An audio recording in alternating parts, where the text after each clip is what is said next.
Good evening, everyone. The meeting will come to order. Madam Clerk, would you please read the adequate notice of compliance statement? Adequate notice of this meeting has been provided by the City Clerk's Office in preparation of the Council Annual Meeting Notice dated January 8, 2018, which was properly distributed and posted per statutory requirements. Please be advised that fire exits are to my right, your left, and at the back of the room. The City has a listening system to assist the hearing impaired. If anyone needs hearing assistance, please obtain the system at the dais and return it thereafter. Thank you. Roll call, please. Mr. Bowman. Here. Ms. Fox. Here. Mr. Gould. Here. Ms. Little. Here. Mr. McTiernan. Here. Ms. Ogden. Here. President Naidoo. Here. Okay, now I'd like to call on Vivian Furman and Estelle Fournier to lead us in the Pledge of Allegiance.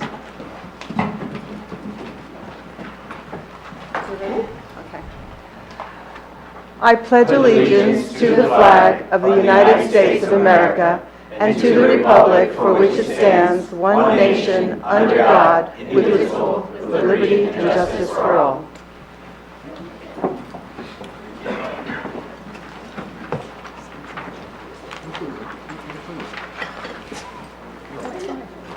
Madam Clerk, would you please read the notices regarding closed session and hearings and comments? A closed session meeting as authorized by state statute was announced and held prior to the start of this meeting, and the known items for discussion were listed on the published closed session agenda. Please be advised that council meetings are broadcast live on Comcast 36 and on Verizon 33, and rebroadcast on Thursdays and Saturdays on Hometown TV, also on Comcast Channel 36 and Verizon 33. When invited to speak, please come to the lectern, clearly state your name and address, spell your last name, and speak into the podium microphone so that your comments can be understood by all and properly recorded. Whenever an audience or council member reads from a prepared statement, please give or email a copy to the City Clerk's Office at rlicatis@cityofsummit.org. To help facilitate an orderly meeting and to permit all to be heard, speakers are asked to limit their comments to approximately 3 minutes or so in length. Unless you are using an electronic device to follow the meeting agenda or need it for professional emergency contact purposes, please turn it off. Thank you. Okay, thank you. Now, on to minutes for approval. Do I hear a motion to approve the minutes of regular and closed session of April 3rd, 2018? I move to approve them.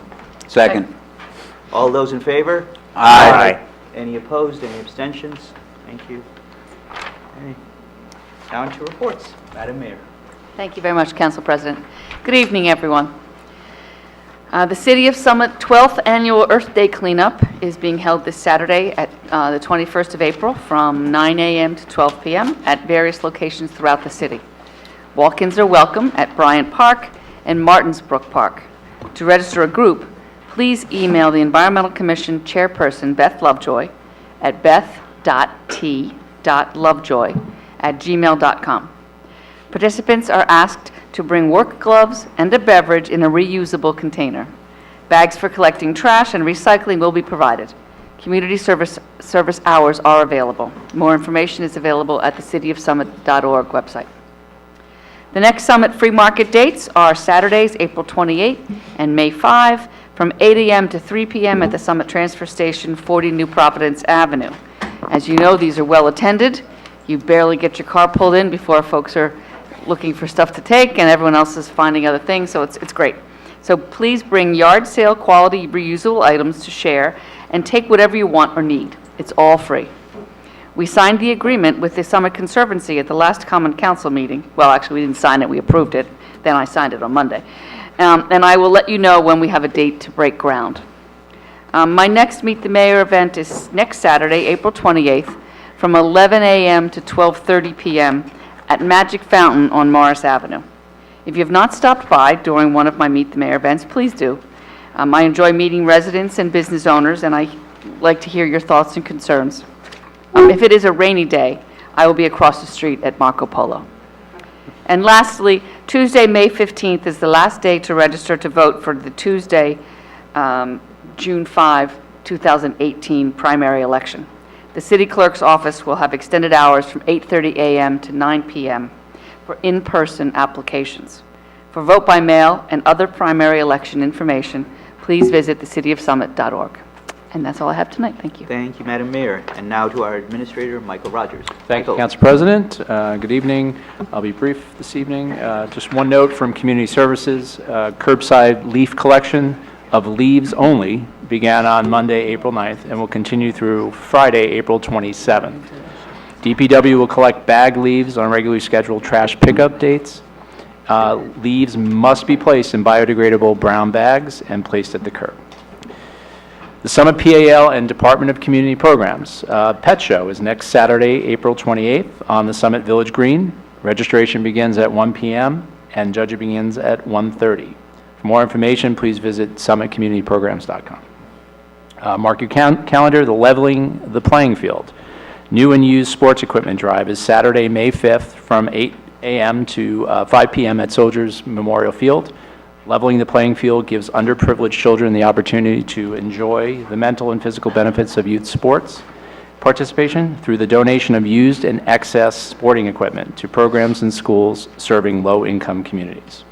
And lastly, the PAL Fishing Derby is scheduled Saturday, May 5th and Sunday, May 6th from 8 a.m. to 4 p.m. at the Summit Municipal Golf Course. Bring your own rod and reel, free hot dogs, and soda will be provided. And that's all I have for this evening, Council President. Thank you. Thank you. Michael. And I don't have anything to add to these reports as Council President. All I would say is I'm hoping one of these days actually spring will arrive and one of these council meetings will not be either rainy or cold or snowy. But we'll see.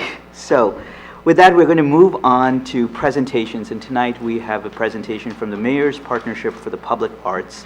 And I ask the co-chairs, Vivian Furman and Estelle Fournier, to come up and give their presentation. Thank you. Good evening. I'm Vivian Furman Rubin, F-U-R-M-A-N-R-U-B-I-N, no hyphen, 10 Fernwood Road, in the wonderful city of Summit.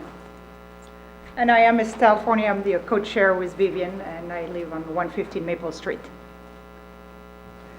So here we are. We're here to talk about Summit Public Art, and I'm sure that you all know our mission, but I'll tell you again anyway. Our mission is to bring art to public spaces in Summit, and we have been doing it for almost 15 full years now, so it's quite a while. Over the years, we've tried assorted strategies to showcase our art pieces, and around 5 years ago, we came up with a strategy that we have been using for the last 5 years, which we think optimizes the works. Every year, we install 7 temporary works of art in the downtown area within a 1-mile radius. And for your information, those locations, we have 10 dedicated locations, of which we utilize 7. Those locations are City Hall, Cow Sway, the Promenade, the Lyric Trellis, and the Pocket Park adjacent to the Lyric Trellis on Beechwood, the various quadrants on the Village Green, and the library. And we have also gotten the opportunity to use the Summit Y lately.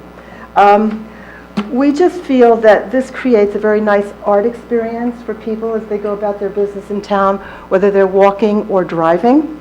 And let's see, Estelle has put up some photographs of pictures of pieces that are currently installed. These are our flowers near the train station by Gins Grinberg's, and they're really quite lovely. They're fun to walk up to and look up at them. Let's see.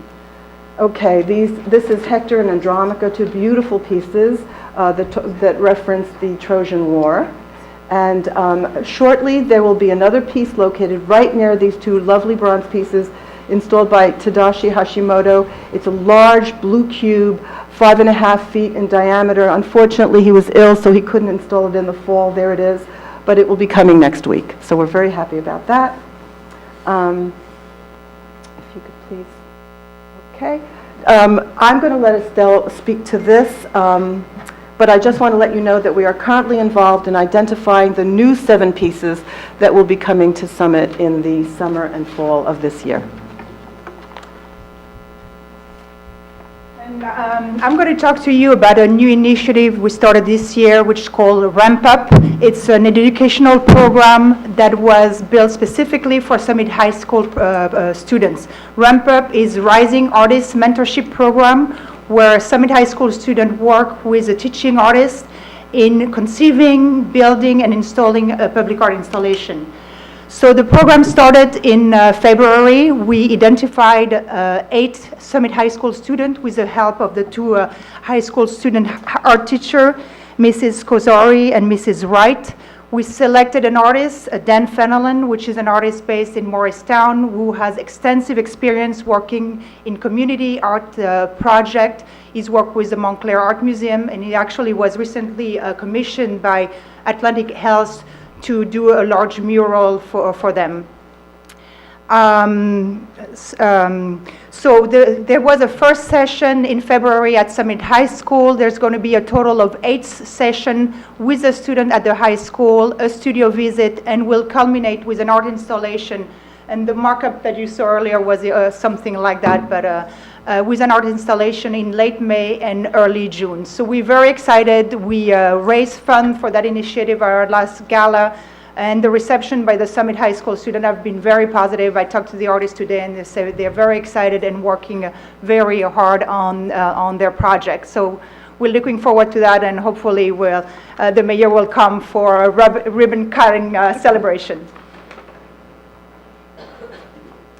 So another new initiative for the near future involves outdoor wall murals.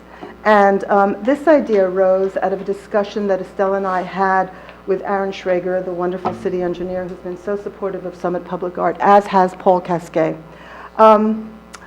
We've identified 2 great buildings, and the owners of those buildings are really excited about having murals painted on their walls. One of the buildings is the back of the Regal Bank, above the Lyric Trellis, and overlooking the little pocket park and the parking lot, where we currently have this mural by Paul Santalari. So it'll be above that. And the other wall is directly behind our iconic Summit Diner on Summit Avenue. We're in the process of, so now this is another piece we just had removed from, these are pieces that are in town now. We're just backtracking a little bit. Okay. Did you put up the mural? Is the mural piece coming? Okay, so we are in the process of identifying artists. When we see a mural that we really like, we get the artist's name and we contact them. And in addition, we're sending out a call for artists in the next couple of weeks. Once we collect all of the applications, we will start making decisions. If we're lucky, we will have our first mural installed, and that will be above the Lyric Trellis in the fall of 2018, and the second mural will be the second mural will be installed in the spring of 2019. If we're not lucky, we will hope to do both those murals in the spring of 2019. Our aim with those murals is to have them have broad range appeal throughout the community, much like the Silver Tree, Silver Sentinel, at the entrance to the city on Broad. And in a little while, you'll see a mural come up. This is an artist who painted a mural in Chelsea, I believe. We think, there it is. Yeah. We think it's delightful. We love the color, it's whimsy, and we have approached him. And as I said, we'll be approaching other artists, and hopefully we will select some really nice murals for the city. Thank you. Thank you. And I guess we would like to add, we want to thank the city for all its support, the city workers who all were there for all the installation, and the community at large. You know, we are only funded through a private donation, and we've got great support from the community and the local business, so we're very grateful. Thank you. And just one final thing, we're going to have our 15-year gala on Saturday, September 22nd. Mackenzie has been wonderful and is letting us use their rooftop terrace, so it's going to be a really great event. We hope you'll all come. Great. Thank you. Mike, Estelle, Yes, and Vivian, why don't you guys just wait up for a second, because there might be questions or come. Mike? No, I'm glad you guys mentioned about your funding, about how you raise money every year, which is fantastic. If, just for the people who are watching at home, if they do want to donate, what's the best way that they can donate money for this worthy cause? We have a website, Summit Public Art. We actually was going to mention we're in the process of revamping our website, which our new website will go live in probably the next couple of weeks. So they can go through the website and donate that way through Summit Public Art. So Summit Public Art is under the Summit Area Public Foundation. So you can also go through the Summit Area Public Foundation, and we have a dedicated page under the Summit Area Public Foundation. All you have to do is write SAPS/SPA, and it'll go to the right place. Great, thank you. Thank you. Thanks. Any other, Matt? Oh, I just want to thank you. I know how hard you work and the whole team, and I love the art in town. I really think it makes the town so vibrant, and it goes beyond just decoration. It's a very moving thing, I think. So thank you for that. And that's all. Thank you. Mary? Oh, thank you. I just also want to say thank you for all your hard work and all that you do to brighten up Summit. I have to personally say that Mike, David, and I, made a donation to one of the sculptures, and I drive by them every day, and I love it. I love looking at them. I think they're wonderful. So it certainly brightens my morning when I'm off to work, and so thank you very much. Yeah. Nora, please. I just want to thank you, obviously, as well, but I also, remember when this organization first started, and it was like, really, why are we doing this? And folks often talked about how we don't all have to agree that we like the art, but one of the goals is to have people talk about it. And that has happened to me several times. Someone will say, I really love this, and I'll actually say, no, I really don't. Or I'll say, I love something, and they will, and it engenders a conversation which creates more connectedness within our community. And, if you guys weren't willing to take the lead and put the time in, we wouldn't have this extra layer of community. So I really appreciate it. Thank you. Let I me- guess let- that's why it's important that the art rotates, because, Yes. if some people don't like an installation, they know a couple of months later something else will be installed. So. Great. Matt? Sorry, that's a good point, and that is one question I have. In terms of the murals, are they going to meant to be live for a certain amount of time? Yes, we're in our call for artists because they are very expensive. We are saying that these murals need to last a minimum of 5 years. And we anticipate that after that, if the building owner wants to remove them, they can. I mean, they can certainly remove them before then, but we'll try to negotiate the 5-year period. And if they want a new mural, then we'll be looking again for new murals. It's just a very costly endeavor, and we need all the help we can get. Anybody else? Okay. I just want to thank you both and the entire Arts Committee for all the hard work that you guys are doing for the city. I agree with what my colleagues said about the importance of the art, but it's also, you go through different towns and you see that a part of the reason lots of places do art is to revitalize and it's an economic benefit. It's not simply just artistic and beautiful, which it is, but it's also that there's economic benefits to the town to have art there. So I want to just point that out. I think it's great that you're doing this program with high school students and having that connectivity between different generations with respect to the art. And then finally, with regard to the murals, I will say this was something also discussed in the Summit Downtown Inc. board last year when I was as a council liaison. I think that's great that we're, because I know there was support for that in the SDI board for it, but I'll give you another location. I'll just offer it up, not that I have a right to offer it up, but I think the Tier Garage that's behind Mondo and all those buildings is a perfect place to think about, because you have so many different levels of floor space that if you have different colors and it can really make it pop and make it, instead of this gray kind of structure out there, let's make it something interesting. So think about that as I would like to add to your point about being an economic benefit. We had someone reach out from New York City. This gentleman leads a meetup group that comes to Summit, and he requested that we do a tour of our art. So this group is going to come on Sunday, May 5th, and I'm going to give a tour of the art that's in town, with the history about the artists, etc. So we are getting attention from a lot of places.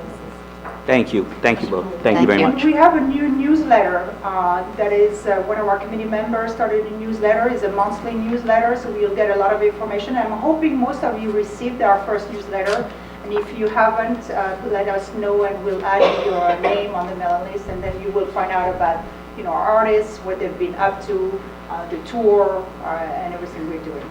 So.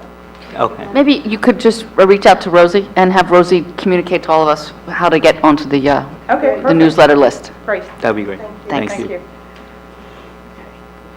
Great, thank you. The next item on the agenda is public comments, and I just want to just make a clarification, because tonight we're having hearings on the budget. So we're going to first take public comments on items that are not on the agenda, whether it's in the budget or the resolution or ordinances that we're going to be discussing tonight. But then subsequently, if there are no public comments on those types of matters, then we will have public comments and for the budget.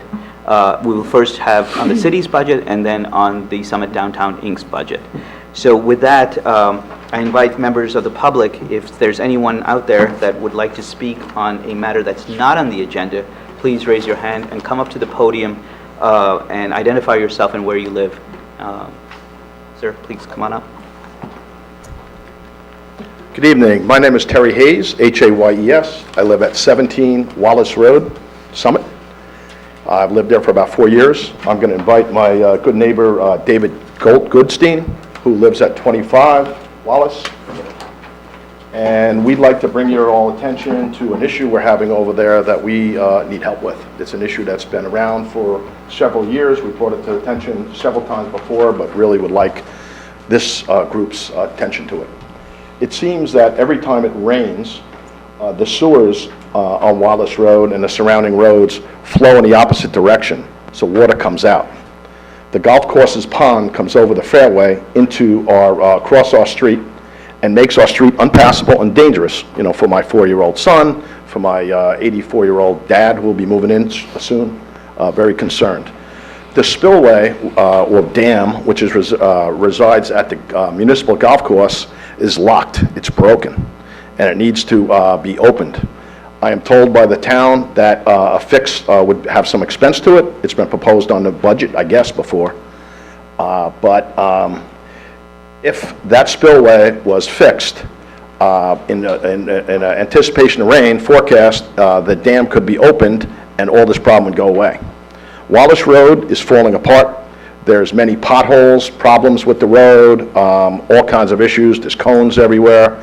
Hasn't been addressed in years. And the reason it hasn't been addressed because it would be a town's waste of money, because the concern is if they fix it, the water problem would just cause it to deteriorate again. So I'm asking for your consideration on addressing this issue. Again, I've been here 4 years, and I'm told it preceded me by several. David, would you like to add anything? Yes. David Goodstein, 25 Wallace Road, Goodstein. I do have a couple photos here that I took yesterday, in yesterday's storm, which was a decent rain. But we've had many problems in the past, and I've been here many times over the years, and it just seems that everything is, yeah, we'll get to it, but nobody's getting to it. Our neighbor, who lives in between us, has a backyard, which I'd like to show some photos to, if you'd like to pass them around. Absolutely. So you could see what it looks like. This is the street. Let me tell you which ones. Do you want to hold them up, Mr. Goodstein, first, and then you can then we can pass it around, so you can explain what the photos show? This first photo shows picture You in just front lift of... up the photo so we could all just see it. Okay. First photo shows a picture of Terry's house, in front of his house with the sewer backing up, the water on the street. Second photo shows a manhole cover across the street on the golf course side, overflowing, if you can see the water pouring out of the top of it. This photo shows the golf course, the amount of water coming across off of the golf course, which seems to be the main problem. The golf course did do some improvements over the years, but it did make it worse. This is another photo of our neighbor's backyard, of what it looks like. It basically becomes a river, which normally is about 4 or 5 inches high. Here's a better close-up shot of the whole backyard is completely underwater. And here's a little walkover bridge, which is about 5-6 feet above the water, but as you can see, there's only about a foot left of the bridge on the top of the railing that's left. So I'd like to give them to everybody, pass them around if you'd like to see them. Absolutely, thank you. Thank you. I do have video of many rainstorms over the years. If you'd like to see some of those, eventually I could show them to you. And we have met with the golf course, the folks that run the golf course, who kind of went back to the town and, kind of put their hands up. The problem is the bridge is a county bridge.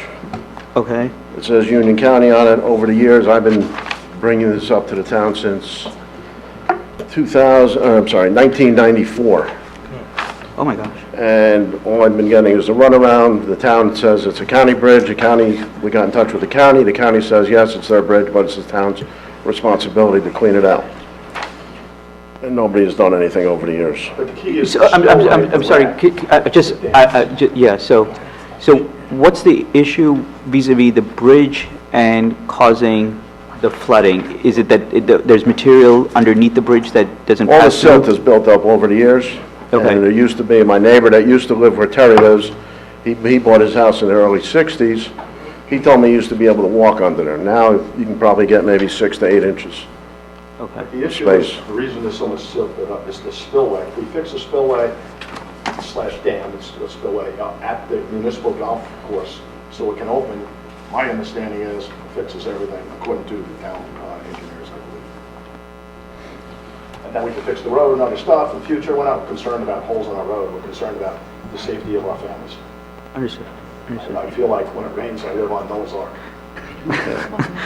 It seems like it. And our neighbor, from what he told me, who doesn't live there anymore, he told me he got in touch with, I believe it was the town engineer many years ago, and he came and looked at it, and he told him, well, the only thing we can really do is condemn your house, because we can't fix the waterway.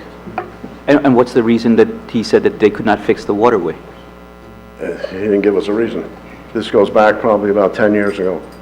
I believe it was Andy, Ippolit? yes, I believe he's the one he spoke to. So I know this precedes a budget question, though we have capital budget going down, 21.7%, $5 million. Congratulations to you all who run when the whole things or reduce things. I know it's a big effort. We don't want to pay more taxes, but this is an issue that needs to be addressed.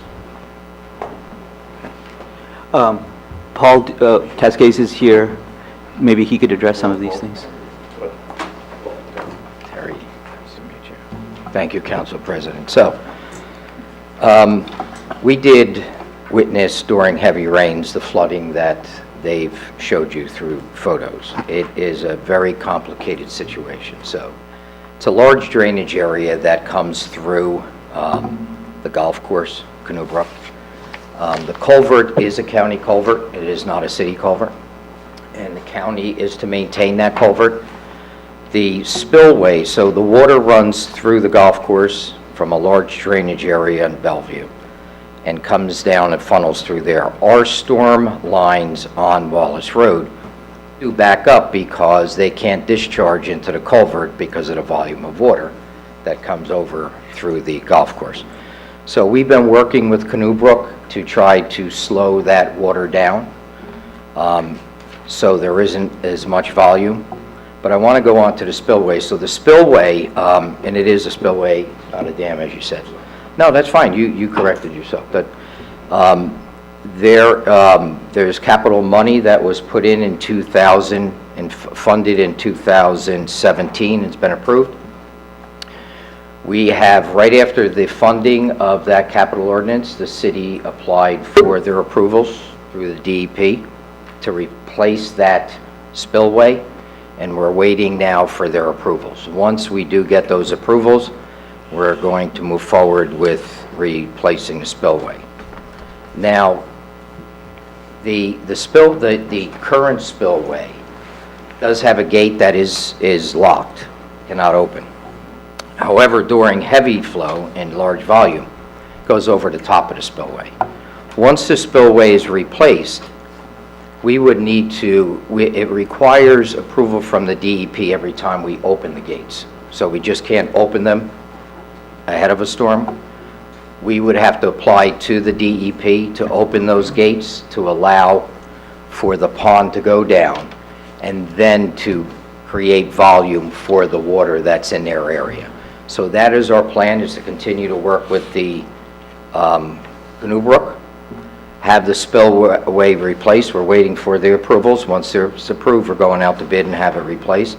And then work on a plan where we can start releasing water ahead of storms. So if there are storms that are forecasted, we would then reach out to the DEP and request that they can do that. Wallace Road actually is in this year's capital for improvements, and that includes the road itself, curbing, and drainage. And we'll be working on upgrading that drainage as well, the storm sewers on Wallace Road, to get some of that water out of there. We're going to continue to work with the county. That is their culvert. We are not permitted to go in, and we've gone in a couple times actually and removed some debris out of it, but it is a county culvert and their responsibility. So we'll work with them as well. And hopefully with all of those together, we could relieve most of this flooding issue. That's great news. So it's part of the budget that's already locked in. The spillway budget has been approved, and we're just waiting on approvals from the DEP. Once that's approved, we'll remove the old spillway and of course, build a new. Excellent. Wallace Road is in this year for capital, road improvement, curbing, drainage. Great news. And then we'll continue to work with the Canoe Brook Golf Course to try to slow some of they've done work there over the years to try to slow some of the flow down, because they do have a number of ponds on their property that do run to this area, to this culvert. So permission, the process to get permission before storm removal with the DEP, is that a process like we know it's going to rain 2 days from now? Right, so then we would, yeah. So any spillway in the state of New Jersey requires DEP approval to open it before heavy rains, because what they don't want to do, that spillway goes and flows into the Passaic River. So there are a number throughout the state of New Jersey, and they don't want all spillways opened at the same time, coordinated at the same time, because in lowland areas where there are homes, with that volume, it'll actually flood areas. So years ago, you'll see that a lot of properties were bought through programs in Wayne, New Jersey, where the flooding occurred. That's what they want to prevent by everyone opening their spillways and just dumping into low-lying areas. So it is a process. It's it's just a permit process, but we would definitely, right before every storm, if we would monitor our pond. If our pond is high, we would then request to lower it. And they respond that quickly, the state? They do, yeah. The other thing that I think is worthy of noting is we don't want to lower the pond too low as well, because we use that water to actually irrigate the golf course. So we save on water, and using natural resources and use that pond water. So it's just a recipe of how you keep it. Yep. Okay, thank you. Thank you, Paul, and I'm sure that you'll be following up with DEP and making sure that we get this, the approval as soon as possible and get this construction. We Because will. my recollection Yeah. was that we had approved it in the last council. Right, it was approved in 2017. Yeah, funding for that was my this. recollection. We had done. The other thing is, so Canoe Brook is upgradient from our golf course, the Canoe Group, right? Yeah. And so the question is for them to try to retain more water on their property, right? Right, and we've been working with them over the years to do that. Maybe they need Because another pond. a lot of what they've shown, and I've been out here during heavy storms. Yeah, okay. And it does overflow the culvert and floods that area of the road right there. Yeah. Where it's almost, it's impassable. Right. Okay. Okay. What going to, Yeah. I understand the culverts, but how do we stop the water coming off of the golf course? That we can't, you with can't the do. improvements over the years, it's only gotten worse. Yeah. I've seen them, they put drains in the middle of the fairway and run pipe right into the creek. Yeah. So the water from the middle of the fairways go right into the creek.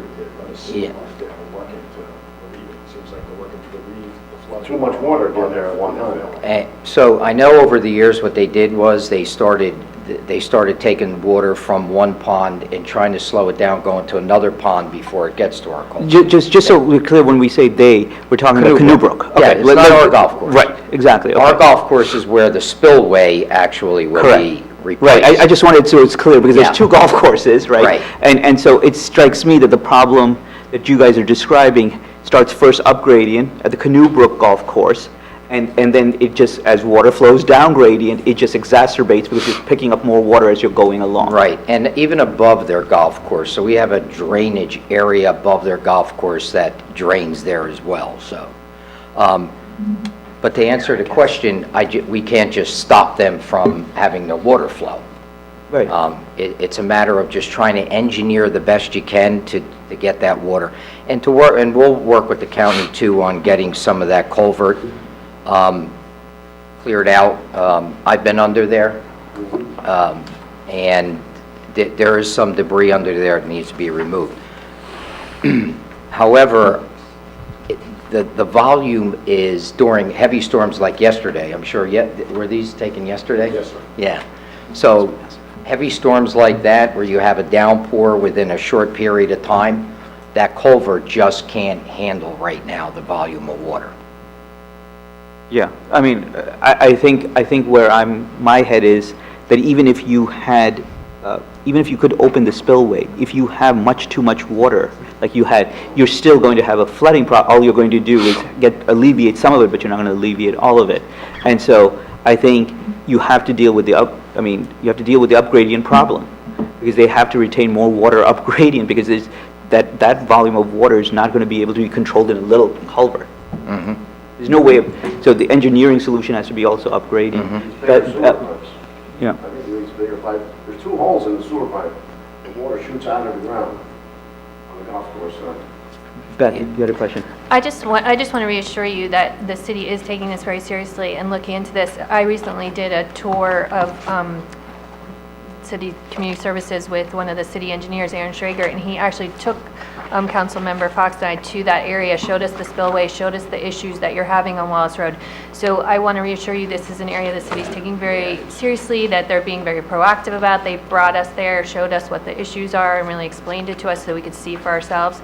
And as the finance chair, we are going to be voting on the capital budget later tonight, so I can't tell you it's guaranteed, but there is an earmark for Wallace Road, and it's actually the largest earmark for road improvements in the budget. It's for the Wallace Road area.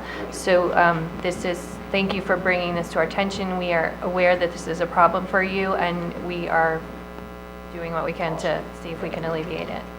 Okay. Anyone else? Matt? Yes, I just had a question for Ms. Cascades. Paul, thank you. You said you're waiting on approvals from DEP, and is there anything that we could do to help, get DEP going faster if they heard a call from a resident that's worried about their child's safety? Would that help? Yeah. Oops, I'm sorry. So what we can do is, I think what'll help, we've called them a couple times to try to get it moving. We're in the queue. We're not the only ones, of course.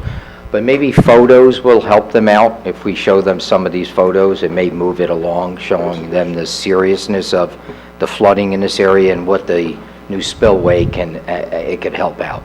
So we'll try that first. I think that's the way to move forward with it.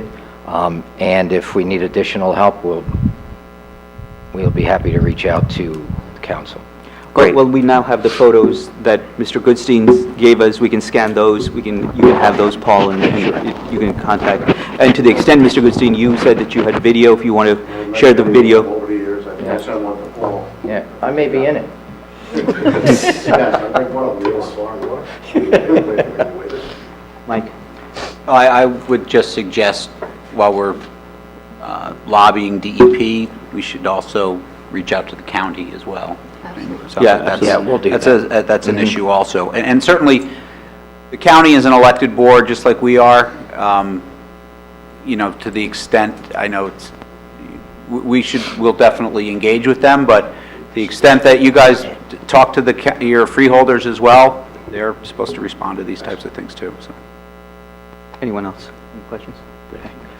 Thank you all for your time here. Absolutely. Thank you, gentlemen, for Thank coming you in. for coming. Yes.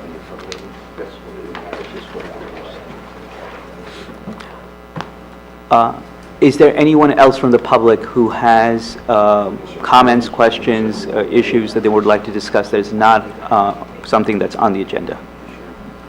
Yes, please, sir. Come on up. Quick question. No, please come up to the mic. No, identify yourself, sorry.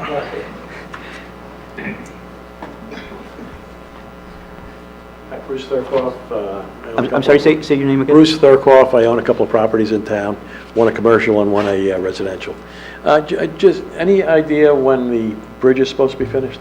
I'll turn it over to the mayor. Jersey Transit has told us that at this point, early to mid-June. Next week, weather permitting, Monday and Tuesday, they are going to reconnect the main sewer pipe. So if you notice, it's above the bridge, right? Right. So now they're connecting the permanent one, which will be underneath. That has to be done over 2 days. It has to be done when it's dry. The bridge is structurally complete, basically.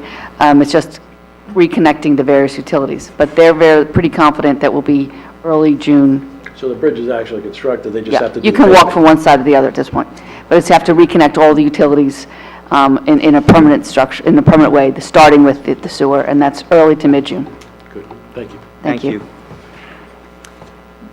Any other public comments, questions?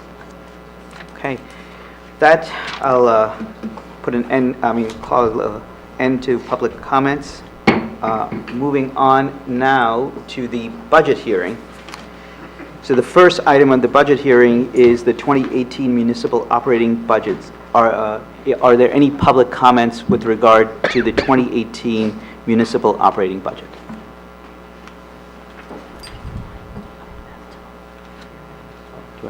Michael said no. Okay, having none. Now moving on to the budget hearing for the 2018 Special Improvement District SID budget. Any public comments? All right. Hearing none, we'll close that. Moving on to resolutions. There's we're doing a resolution because this is an amendment, Finance and Personnel. Councilwoman Little.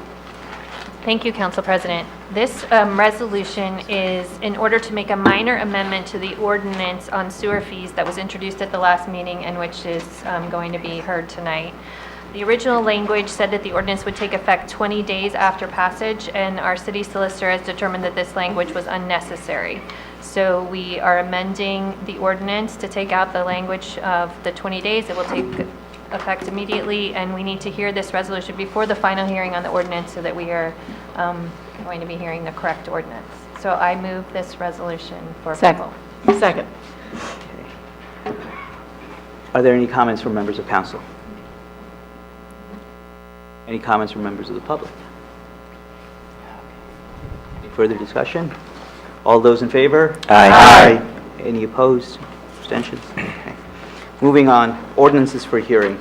Madam Clerk, would you please read ordinance 18-3161? An ordinance amending Chapter 7 Traffic, Section 7-8 Parking, subsection 7-8.5, parking time limited on certain streets of the Code of the City of Summit. Councilwoman Young. Thank you, Council President. This ordinance tonight for hearing is to increase rates for all 90-minute meters in the downtown. The last time the city raised these rates was in 2006. Two different parking studies have both indicated the need for us to increase our rates. This change was discussed in both the SDI board meetings and in the Summit Public Advisory Committee.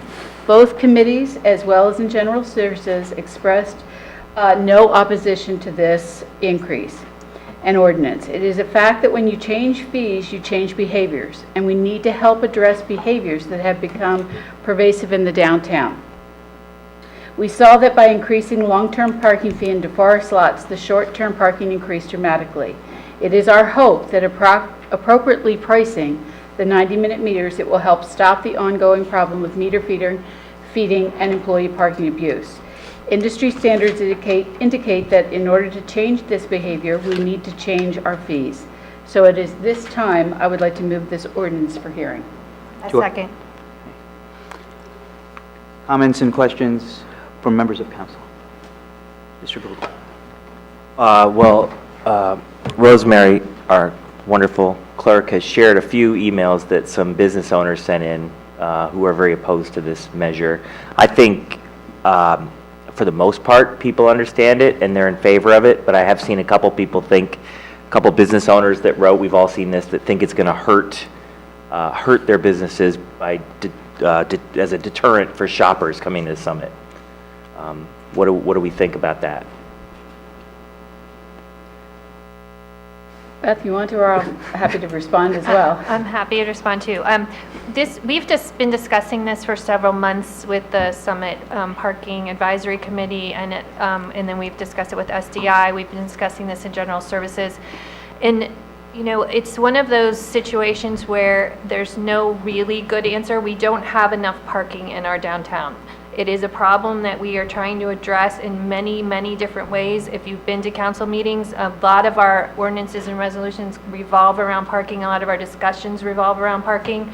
And we're really looking for ways that we can try to improve the parking situation. And the goal of this is to actually help the downtown businesses, because we want people coming into our downtown. We want people to find parking. And so a lot of these measures that we're trying to do are to address these problems.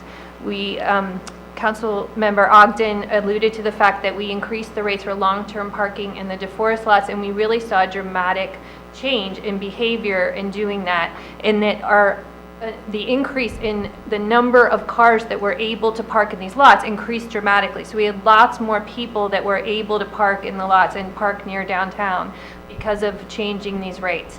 So we're looking at doing the same thing for these meters. This isn't a revenue opportunity for the city. We actually saw revenues go down in the DeForest lots with the change, but it was worth it because we had so many more cars coming through and we were able to accommodate so many more people that want to shop in the downtown. So this is an opportunity. We feel that these spots on the streets are really the premium parking spots. Right now with the current parking structure, 90 minutes on the street parking is cheaper than parking in the DeForest lots. So you're kind of giving the wrong incentive. If we want shoppers and people parking more long-term to go to the DeForest lots and use those lots and really use the street parking for people to run in and out of streets and have that convenience of being closer to the stores, that's what we're looking to do with this measure. And I've read all the emails as well, and I'm a big consumer in our downtown. I'm in downtown every day. I use all the shops. I am a huge supporter of our businesses and our shop owners downtown. In my view, in talking to my friends and other people that use the downtown, because I have been talking about this for a long time with people, I believe that an increase of 50 cents in the parking is not going to deter people from shopping downtown, but availability of parking might deter people from shopping downtown. So if we do this and we prevent people from feeding meters and we move some of the employees who've been using the on-street parking spots to other places and free up more spots for shoppers, I think it's going to be a benefit to our shop owners in our downtown, and that's what we're trying to do. If we do this and it doesn't work or we see other behavior, we can always revisit this, but we really have looked at other towns like Morristown and other, towns in the area that have done this, and they've seen a benefit to it, and we really want to try that to try to alleviate some of the parking. Thank you. Yeah, I think Councilwoman Little made some excellent points.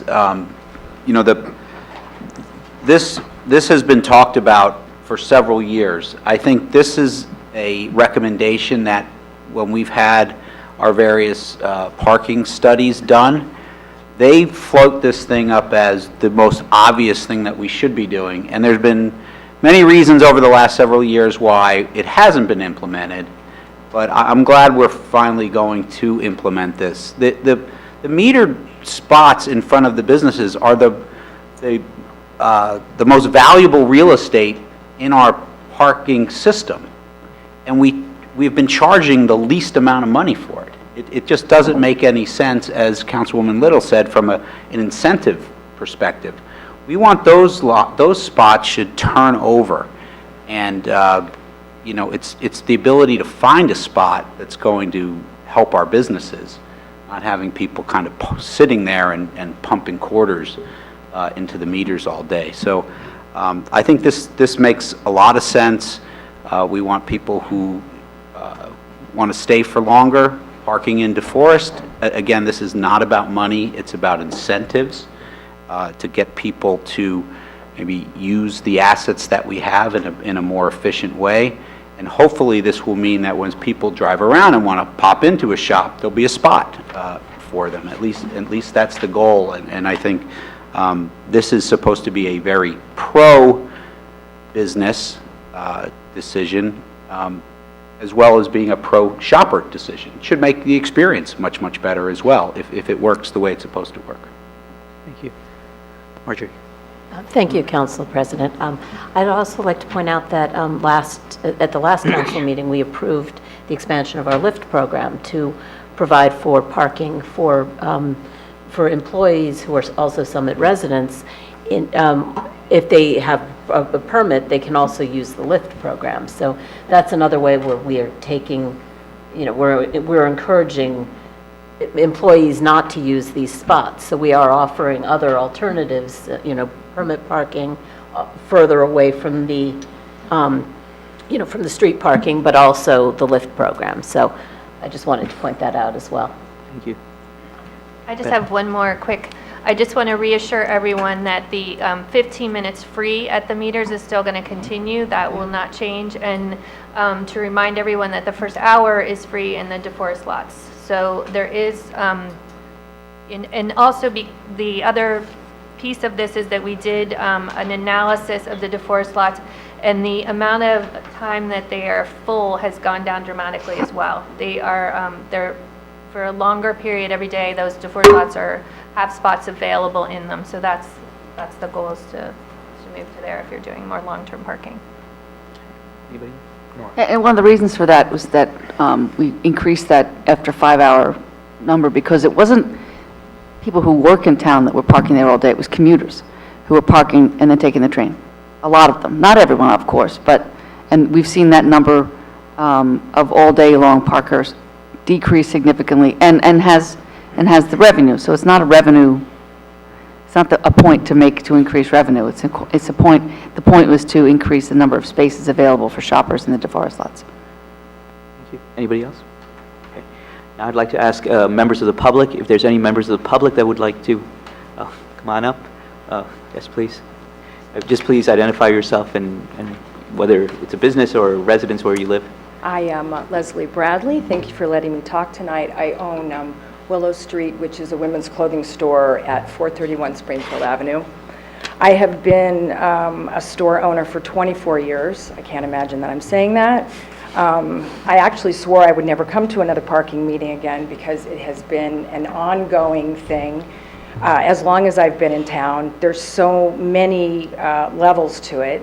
I feel like I'm coming in a little bit late because the meter increase on the street I don't think is so detrimental as the 5-hour parking behind the spot, behind my stores, behind the stores.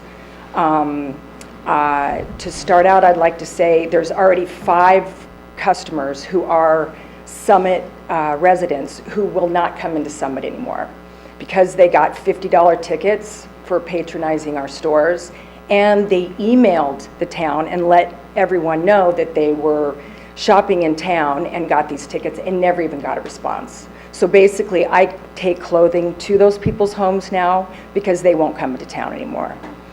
5 hours, I am constantly in town. I get my hair done in town, my nails, I shop, I eat. 5 hours is ridiculous. And if I was to get a ticket, I would absolutely never come here again.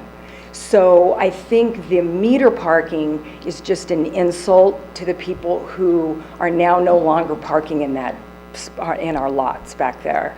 I used to tell people, don't bother, don't park on the street because you're going to get a ticket. And, park in those spots in the back because you can park there all day, you can have lunch with your girlfriend, you can get your hair done, whatever. And now they're not reading that sign that says $50 if you stay over 5 hours, and who would? It's the most ridiculous thing I've ever heard in my life. I would never even think to go into town and think, oh my God, if I stay here 5 hours, it's going to cost me $50. So they're not reading that. They're coming in, they're taking their time, and I'd like to add, maybe walking through town and looking at all our beautiful art that we're putting, in.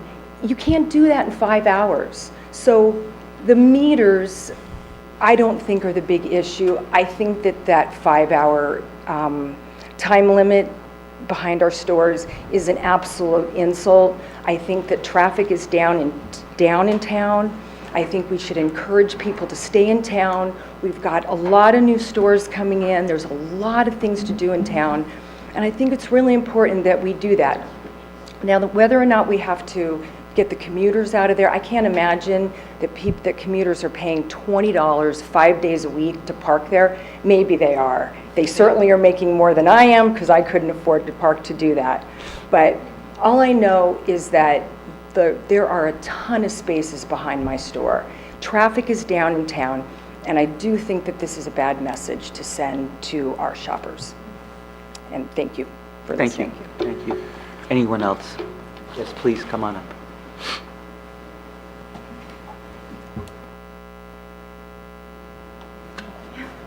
My name is Alexandra Kilby. I own the Silver Lining at 24 Beechwood Road, and I also live in town, 19 Oxbow Lane. I've worked at the Silver Lining a really long time, and I just took it over 2 years ago, and I fully agree with what Leslie says. I mean, the 5-hour parking, that was a big insult, because a lot of my customers have gotten that ticket and they are not happy, and I hear about parking every day. It's probably one of the hardest things as a business in Summit. It's the parking issue. And we do everything as small business. I mean, I run out to people's cars, I bring stuff to their house, anything, so they do not have to park in town because they get tickets.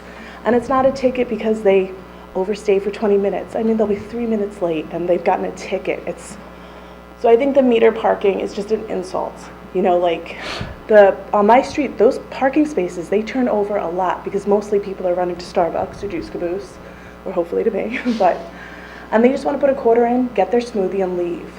And I'm trying to understand, by raising the price, how is that going to stop meter feeding? Like, how is it going to stop what's already happening? You're just going to be increasing the fare, like what they're paying. So I don't really understand how that's going to deter that. People are going to meter feed if they want to meter feed. It's just how it is. But I also have a bigger issue is all these studies are done and SDI's talked to, but no one's come and talked to me as a business owner. No one's come and said, do you hear anything from your customers? How do you feel about this? I didn't even get the SDI email about tonight's meeting. I got it from Donna next door, and she's like, you should come to this meeting. It's about parking. I can't go. And I just wish that we were involved in these conversations a little bit more, because studies are great, but we hear it from our customers who stop coming, who order online, so I just send it to them, even though they live not even a mile away. Like, it doesn't, parking's a big issue, but I don't think we need to increase it, because I think it's just going to add to the already slow traffic we have in town. Thank you. Thank you. Anyone else? Yes, sir, please come on.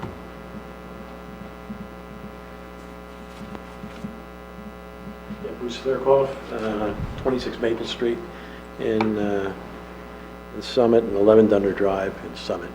I grew up in Summit, so my family has either owned property or lived in Summit for over 75 years. My father owned a retail business in Summit for 35 years, Hill City Delicatessen, when it was on Maple Street, and the person he sold it to was here for another 45 years, and now there's somebody else who has taken it over. Parking has always been a problem in Summit. What do we had? 5 studies on whether or not we should put a garage in. Interest rates were at its lowest, and since whenever, we could have floated bonds to build a parking garage, another parking garage. We saw the garage go up for the commuters. That could have been built by New Jersey Transit. We wouldn't have had as much control over it, but maybe it would have left us with another $8 or $10 million to have built a shoppers tiered parking. I keep scratching my head because they keep on talking about studies and studies and studies. We're paying thousands of dollars for these studies, and the council is just has basically swept everything under the mat. I don't understand why there's been no progress. In each of these studies, I believe, are recommended that we should have another tiered parking. The increase in the meter parking, you know, my wife this evening, after we had something to do, she went over to Chatham, she went over to Madison. They're free parking on the street. And I guess what they do over there, they don't have meters. They probably, the enforcement people probably put a chalk mark on a tire. They're allowed, I think, in Chatham, and this is, the only place both these towns charge for parking is the railroads.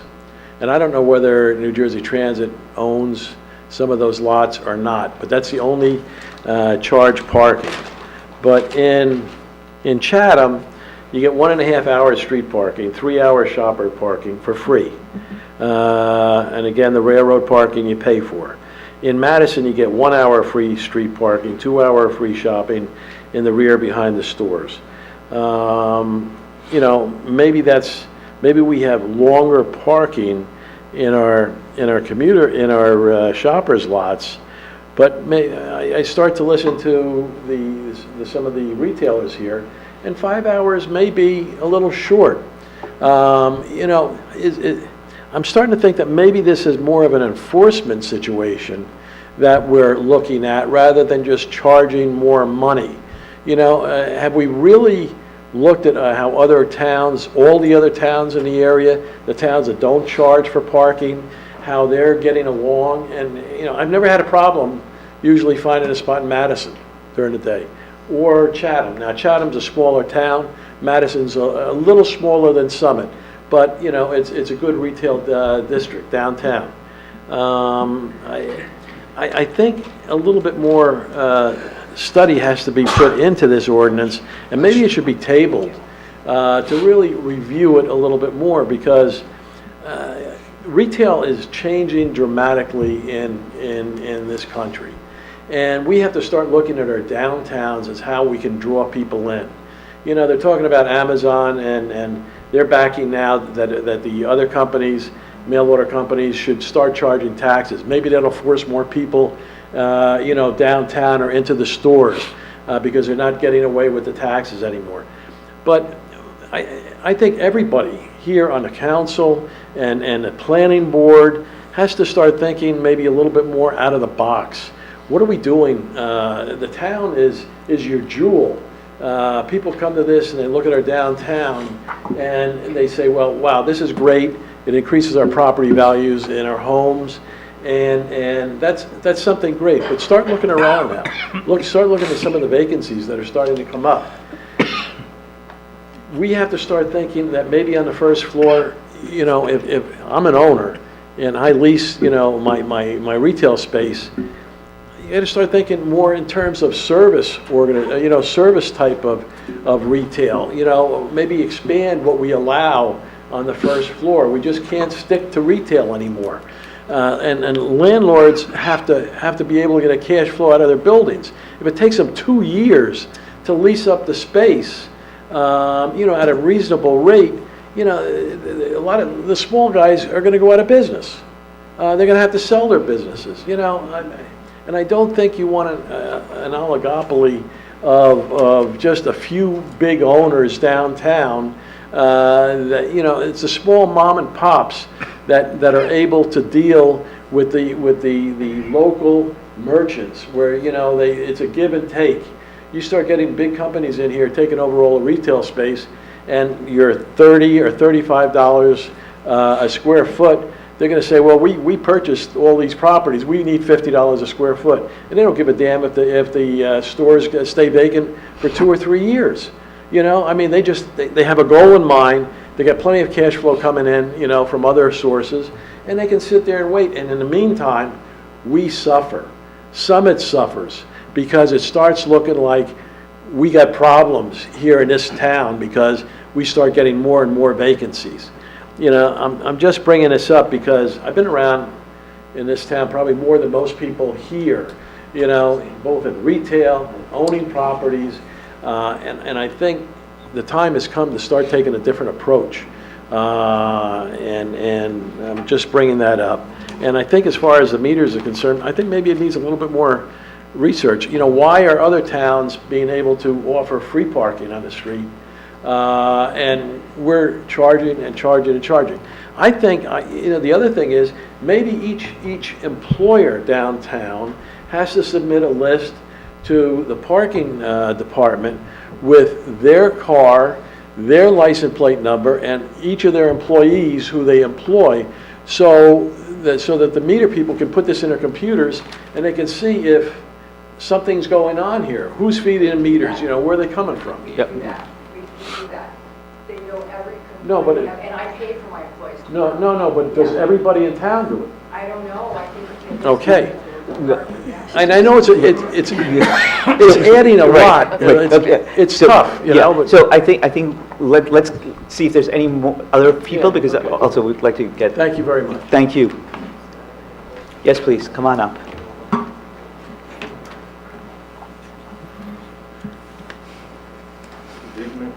Good evening. Rose, Mayor. I'm sorry, could you say your name again? John Colangelo, downtown property owner and longtime resident, lifetime resident. Mr. Gould referenced a couple of emails that he had gotten. Perhaps one is mine. I assume all council members read that email, so you know the way I feel about the ordinance. And of course, everybody before me stole my thunder, so I will be brief.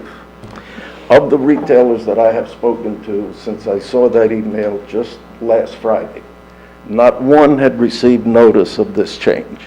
So you haven't had an opportunity to hear from a retailer. I have spoken to 3 or 4 owners. None of them received notice. Somehow I did. So you have not heard from the downtown owners. You also probably haven't made enough of an initiative to notify residents. When I think this thing should be tabled, I think you should look at it more. I certainly agree with all of the comments that have been made this evening, both on council side and the public side. Something needs to be done. But the way I read the ordinance is that you are trying to punish those people who abuse the system. I see it every day. I'm in town every day. I agree. But why are you going to punish everybody else at the same time? So I don't think the ordinance should be passed this evening. I think it needs more study. And quite frankly, I also am tired of hearing about parking studies. People who come in, take their textbooks, have no idea what this town is about. And I'm not referring to council. I'm referring to paid people who do parking studies.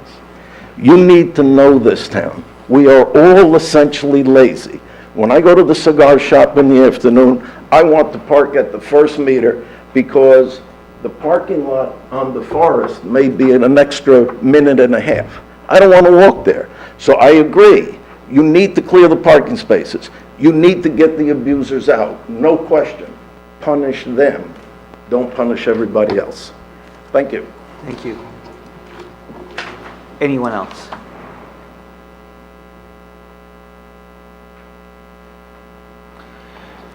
Seeing none,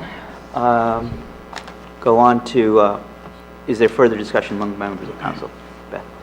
I just want to address a couple of the points that were made. As far as thinking out of the box, that is, that's been my experience coming to council meetings and being on council, is that's all that we're trying to do. We are trying to think out the box in every way that is possible to solve this problem. We've done with the lift, bringing the commuters into town and expanding that to resident employees.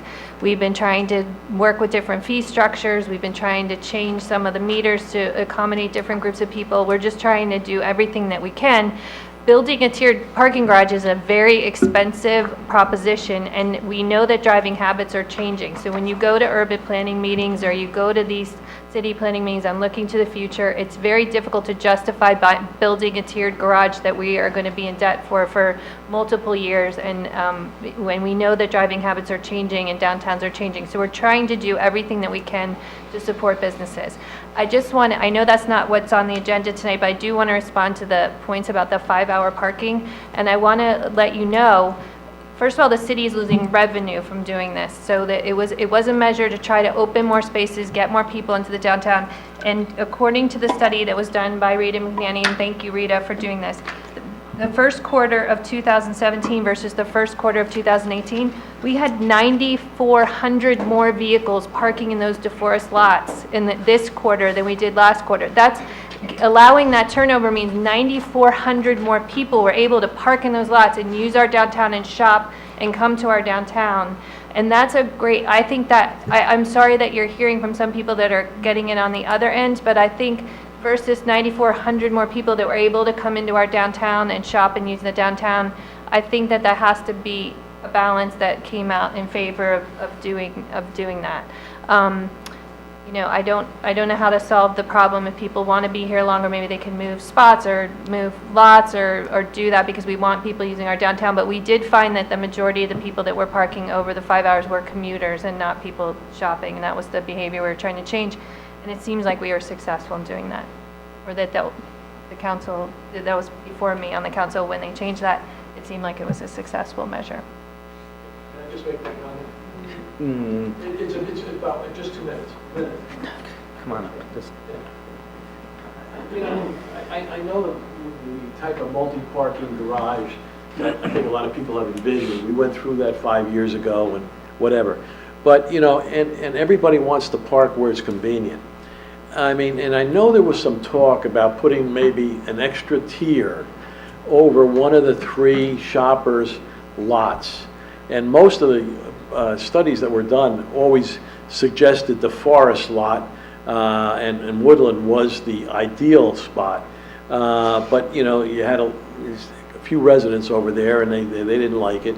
But what I'm saying is maybe a single level where it could go down a little bit and up a little bit, and try that in one of the middle lots there, which would be far less expensive than building a whole multi-tiered parking lot. Maybe they could try something like that, and interest rates are still low enough to float some bond issues where it'll probably make sense. Okay, thank you. Other comments from members of council?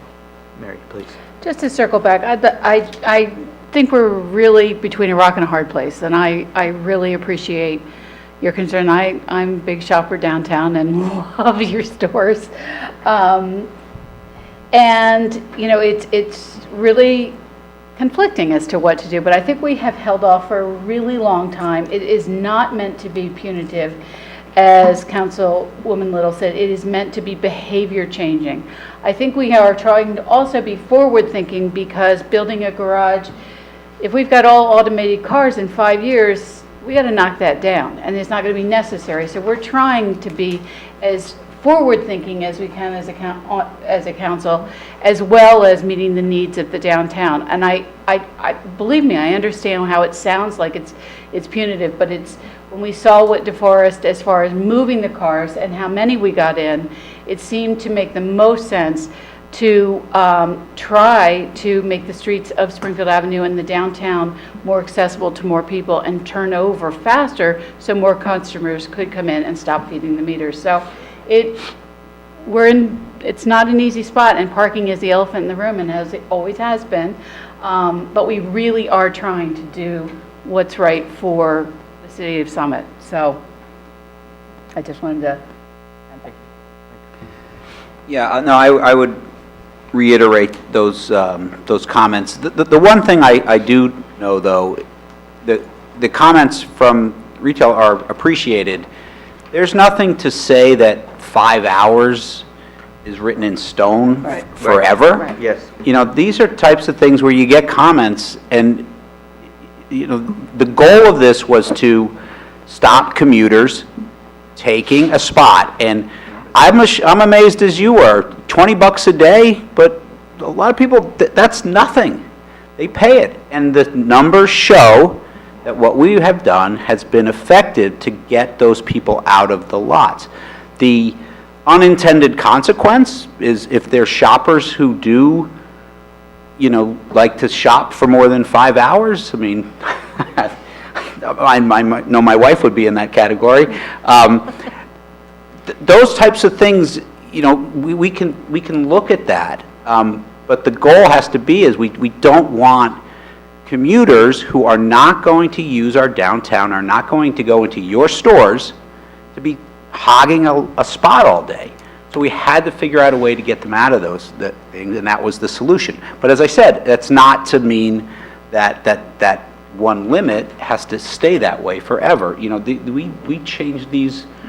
I think we've changed the DeForest lots, like 3 times over the last 4 years around this type of stuff. So the feedback is certainly appreciated. There was one other comment I wanted to make around your comment. The other thing I think, it is disturbing though to hear that Summit residents who or overstay their spot, you know, by a minute are charged $50. My experience when people have reached out to me around that is that our parking services people are very understanding. This is not to punish Summit residents. You know, if someone's doing it every day and they come back and say, hey, you know, I want my $50 back, and it's the 3rd time in a month, well, that's not, you know, they're abusing the rule. But if a Summit resident, you know, overstays their welcome because they're shopping, and it's the first time they've ever done it, my experience has been that our parking services people have been very accommodating because they're here to serve the people of Summit. And I can tell you 5 people that I know who've gone through that and have gotten a check back. So I'm sure that your people are not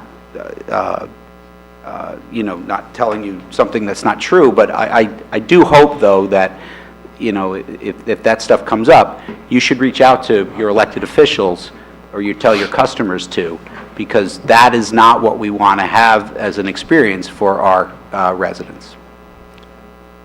Anyone else? No, we need to move along. Who commutes as a commuter to the city for just 5 hours? If you work in the city, you're going to be there 8 or 10 hours. I understand. Let me Can I just ask that, I think that, can SPAC take a look at this? Just, you know, look at this, look at the numbers. SPAC, can we take a look at the next meeting, the 5-hour issue? And just take a look at it, and let's just see. You know, maybe it makes sense to make it, I don't know, but we should certainly take a look at it. What's your question? Can you clarify how the increase will change the meter reading? That's what this is about, to determine meter reading tonight, like the increase. Can you just clarify how that will change it? Yeah, so the question was, because the folks in the audio, because people are watching us, is how will the changing the, by having the increase, how will that change the behavior effectively? If that's the goal. Rita, do you want to address that, please? Rita McNanny, who's our Parking Services Director. Who's doing a great job. Rita McNanny, Parking Services Manager. One of the things is that there's people, and it's not only people that work downtown, shop owners, but even customers, and we try not to. The limit is 90 minutes. We've had 2 hours, we've had an hour, we've had 90 minutes.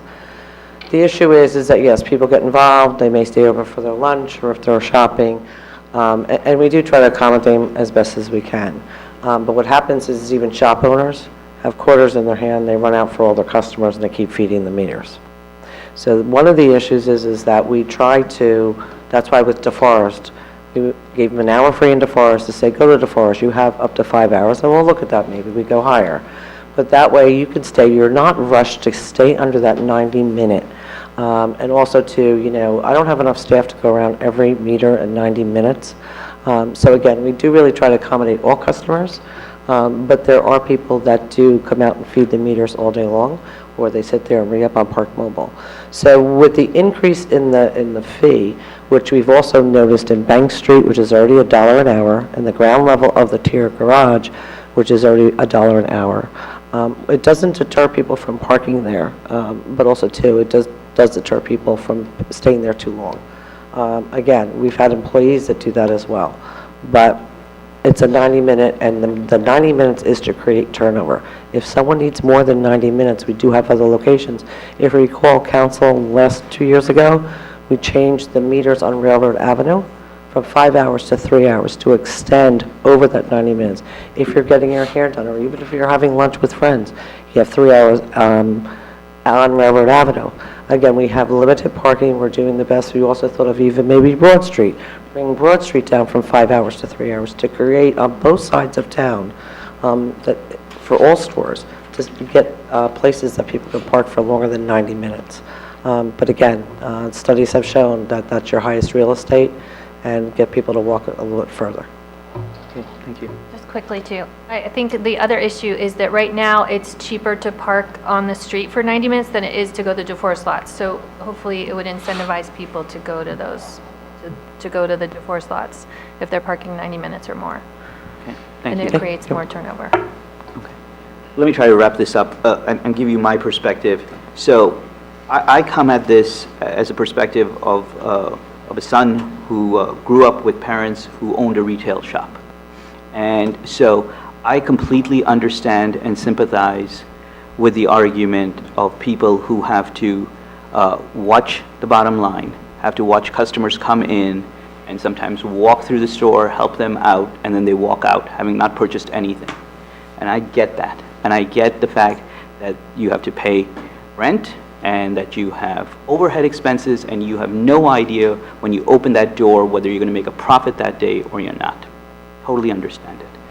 And but I also understand that you need to have customers being able to come into the store. And that's the issue that we're dealing with. Councilwoman Ogden said this is a difficult, thorny issue. Parking is always a difficult, thorny issue in this town. And obviously, part of the issue is, look, we're a fully built-out town, basically. It's not like as if we're starting with a green space and we can decide to do what we want to do. There are competing interests. So if we want to do something, there's people on both sides because it's a fully developed town. Let me try to address some of the comments that were made. Part of it has been already addressed by some of my colleagues, so I'm not going to repeat it. As far as folks not knowing about the meeting because who are retail owners and downtown, that obviously you should be informed by SDI. And SDI has meetings, as I recall, on the fourth Wednesday of every month at 8 a.m. upstairs in the Whitman room. You should go there. There's a time for public comments, and you should make your comments known. You should also know that SDI holds elections. If you're not satisfied with the folks, the landlords, and the tenants who represent you on that SDI board, vote them out. Run and vote them out.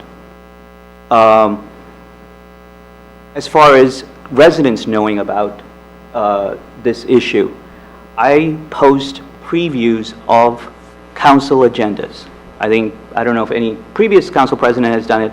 I certainly have done it. I started this year with it. So 2 weeks ago, the introduction of this resolution, I posted a preview informing residents about it. It's posted on the city website. It's posted on my Facebook page, my council Facebook page, my personal Facebook page. And I posted about this evening's notice. So I think residents have an opportunity to know about what's going on top of just looking at the city's agenda. As far as issues dealing with the economics of the downtown, I agree with you that we should be concerned about the long-term health of the downtown. So two things that you may not be aware of. Earlier this year, this council approved changes to the development regulations and ordinances, specifically expanding the uses that were permissible in the downtown, including expanding the uses of entertainment uses because of the need and the recognition that possibly it's not sufficient to just have retail, but we need to think about how can we bring people in? Those experiential things that make people want to be able to come and stay in the downtown and then have the spillover effect of going to the restaurant, going to the shop, going and feeling as if they're part of something more than simply going online and pressing a button and getting goods. So we recognize the need for helping out the downtown. Second, last council meeting, we approved having an economic development committee. Part of the reason we did that is because precisely what the issue of looking at the trends, looking at the future.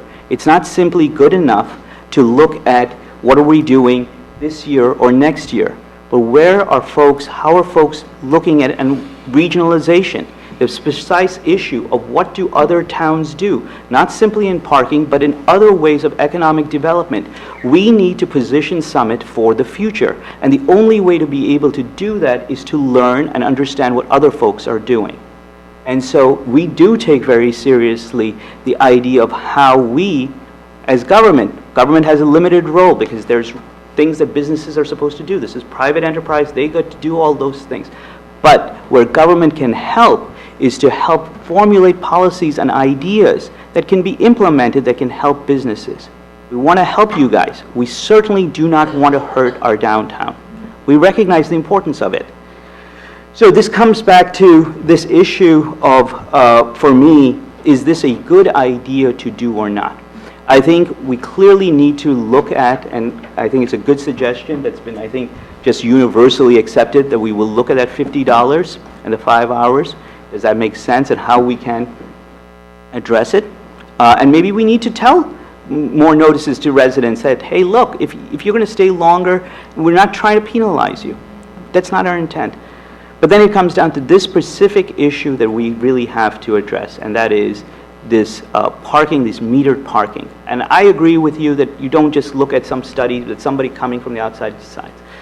Issue is, we ourselves, I have experiences, I have seen myself, employees walking out of their stores, putting meter points and walking back in. Employees being happy that they got a parking space right in front of the store that they work at. That may be great for the employee. That's terrible for you as the shop owner. And you guys know that. And that's what we're trying to do. We're trying to help. If it doesn't work, this is not set in stone. If this doesn't seem like it's working, we will revisit it. There's nothing here that says this is absolutely right or wrong. We need to try to improve the availability of parking. And that's what we're trying to do. And so with that, I'm going to call for a close of this hearing on this ordinance and call on the next one. Councilwoman, I'm sorry. Madam Clerk, would you read Finance and Personnel 18-3163? An ordinance amending Chapter 25, Sewage and Wastewaters, Section 25-6, Sewer User Charges of the Code of the City of Summit, as amended. Councilwoman Little. Thank you, Council President. The purpose of this ordinance is to allow the council to set the operating and maintenance fees for the sanitary sewer system of Summit annually by resolution rather than by ordinance. It was introduced at the last meeting, and at that time I noted that this is not required to be set by ordinance. The sewer fees are not required to be set by ordinances, and setting them by resolution will be more efficient and cost-effective.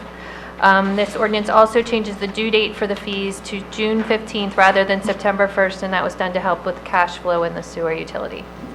I move this ordinance for hearing. Second, sorry. Any comments from members of council? Comments from members of the public? Further discussion? All I will say is I think this is just trying to just streamline the process. I think that's all we're trying to do here. It doesn't change really from a practical perspective for residents anything. Okay. Moving on to ordinances for final consideration. Councilwoman Ogden. Oh, I'm sorry. I will ask the clerk to read General Services 18-3161. An ordinance amending Chapter 7 Traffic, Section 7-8 Parking, subsection 7-8.5, parking time limited on certain streets of the Code of the City of Summit. Councilwoman. Thank you. Yes, I'd like to move this ordinance 183161 for final consideration at this time. Second. Roll call, please. Mr. Bowman? Aye. Ms. Fox? Aye. Mr. Gould? Aye. Ms. Little? Aye. Mr. McTiernan? Aye. Ms. Ogden? Aye. President Naidoo? Aye. Okay, moving along.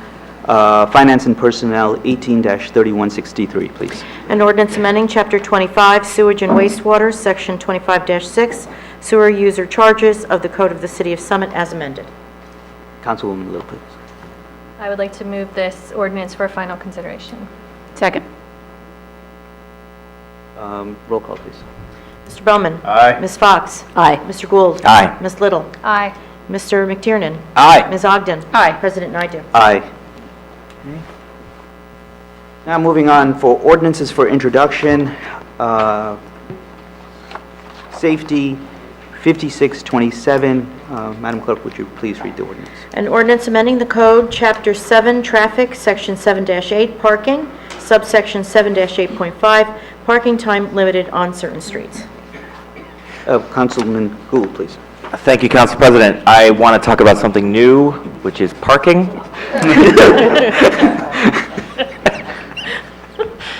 On Lowell Avenue, basically, there are other parts of Summit that have thriving commercial establishments beyond the downtown, which I'm grateful for.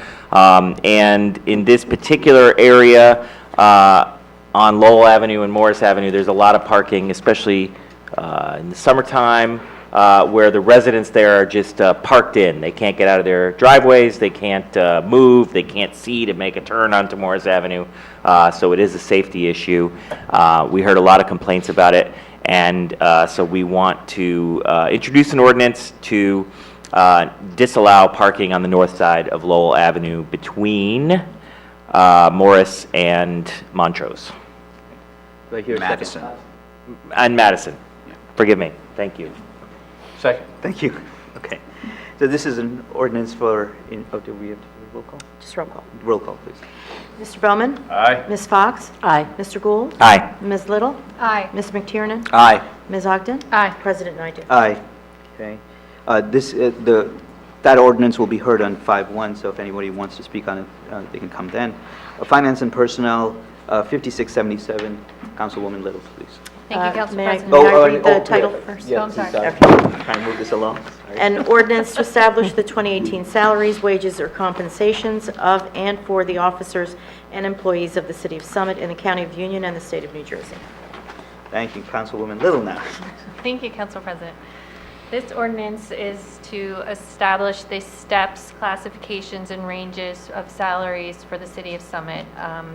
There is no material change from last year. It is the same steps and rating that we have had in place for the city employees. And I would like to move this ordinance for introduction. Second. Okay. Roll call, please. Mr. Bowman? Aye. Ms. Fox? Aye. Mr. Gould? Aye. Ms. Little? Aye. Mr. McTiernan? Aye. Ms. Ogden? Aye. President Naidoo? Aye. Okay. Now we're moving on to resolutions. First up is Finance and Personnel, 5661. Councilwoman Little, please. Thank you, Council President. This first resolution is to set forth the summary of the 2018 revenues and appropriations, the municipal operating budget, sewer utility operating budget, and parking utility operating budget. And I have to say, I am very pleased to introduce this resolution tonight. Before you sit on council, I certainly had an appreciation that it takes a lot of work to put together this budget. But I don't think until you're really involved with the process that you have an actual understanding of how much work goes into this. And particularly this year, and it was a year that we really asked the city to really hold the costs, and we had a real understanding that our Summit residents were going to be hit by the limits on deductions for SALT, the state and local taxes that was passed by the federal government, and we really asked the city to really hold the line on the budget and to work extra hard. And so the first thing I need to do is to really thank Michael Rogers and Marge Gerba for all the work that has gone into this. They were the leaders of this, and really I am beyond impressed by the work that they do and the amount of attention and detail and thoughtfulness that goes into this budget. Also, as the Finance Committee, and also thanks to Council President Naidu and Councilmember Ogden, who sat on the Finance Committee with me, we hear from all the department heads who come into us and present to us their operating budgets and their capital budgets. We ask lots and lots of questions, and to a person across the board, they were incredibly well prepared, they were knowledgeable, they were thoughtful, they had put so much thought and attention into these budgets, and really so much care into making sure that they preserved services for our residents, but also held the line on costs. And so I really want to thank everyone. I'm just going to look to make sure I don't forget anyone, but thank Paul Cascase, Judith Josephs, Rita McNanny, Chief Evers, and Chief Weck for that, those presentations and that level of detail and that level of care that goes into this. This is a very intensive and time-intensive and just across the board a very thoughtful process, and I was very impressed. I think we can all be proud of this budget, which promotes fiscal responsibility with a 0% increase to our residents this year, while continuing to fund our city infrastructure with improvements to things like improvements to city roads, the new free market, the transfer station. It supports our first-class police and fire departments with training and new equipment and staffing, improves our use of technological advancements with the new license recognition software and online permitting, and more importantly, keeps us moving forward in a great direction for our city and our residents. So I am very proud to move this resolution tonight. Proud to second it. Comments from members of council, questions? Mary, please. I would also like to follow up and thank Michael Rogers and Marge for your tireless effort on this budget. I know you eat, you sleep, you breathe the budget for months prior to its approval. I know you do. And it's not a process that is taken lightly. Hours upon hours are given to working with each department responsible of management of our monies. Special thanks goes out, like Councilwoman Little said, to each of the department chairs. You are amazing to work with, and your dedication keeps Summit the amazing place it is to live and work. We do many things together, our city administration and council. This document is among the most important document we will create this year, as it is every year. It is how we set our priorities, our economic health, our public safety, affordable housing, and efficient overall operations. We have been transparent and are always accountable for our efforts. The citizens of Summit care about what we do, and we are responsible to them. It is with great enthusiasm that I support 100% this budget. We are fortunate to have such an amazing city administrator in Michael Rogers, who thoughtfully and carefully prepared this responsible budget that we have before us tonight. So thank you very much, Michael. Any other comments from members of council? Mike. No, I'd also just like to thank all the members of the Finance Committee. This is a lot of work, a lot of hours, and I know you guys worked really hard on this, having done it for several years. So, great job doing that, and certainly city staff, you know, Marge, your team, Michael, and the department heads. This is it's an iterative process. There's a lot of back and forth. I'm sure it would be a lot easier just to get what you asked for the first time, but that's not the way the world works. So everyone has to make difficult choices and needs to have priorities. And I think, you know, there's a lot of priorities that residents in this town demand and deserve. And I think this budget is it's a good document that addresses those things. Not everybody gets what they want, and certainly with the capital budget we'll talk about later, you know, you have to make choices on that too. But I will say one thing that has helped around our budgeting and to have a flat tax base is the voluntary investment that's made in our town. And we've had, over the last couple of years, some agreements with some of our large corporate entities in town that has, you know, given us a little more clarity around our tax base from that perspective. But it's encouraging to see both homeowners and other commercial entities continue to invest in the city, that voluntary investment means that we can fund services without raising people's current rateable or taxes, and that's very important to realize. And certainly, one of the things that we're looking to do this year with the Broad Street West redevelopment plan goes to that. If we can get ratables from that perspective, that will allow us to fund services for our residents without raising the current residents' tax rate any further. Because we know New Jersey is an expensive place to live. So that's an important aspect of it, too. One thing I'm very happy to see in the budget is the continued focus on growing our fund balance.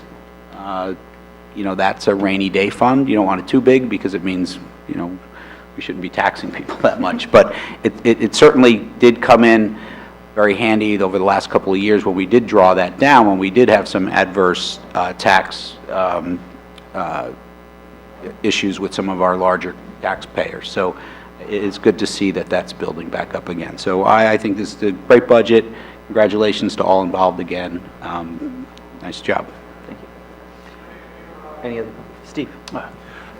Taking a little, thanks to everybody, having done it last year, and Beth, I can understand your, getting thrown into the fire right away. It's a tough job for a rookie, if you will, or first year. And everything, I echo everything everyone's saying here, but one thing I also want to say is thank everybody for is being able to maintain head count, because doing that now is just, and actually reducing head count by 2, is so important to future budgets that we'll be able to work with in the future. So that's a thank you. Thank you. Anybody else?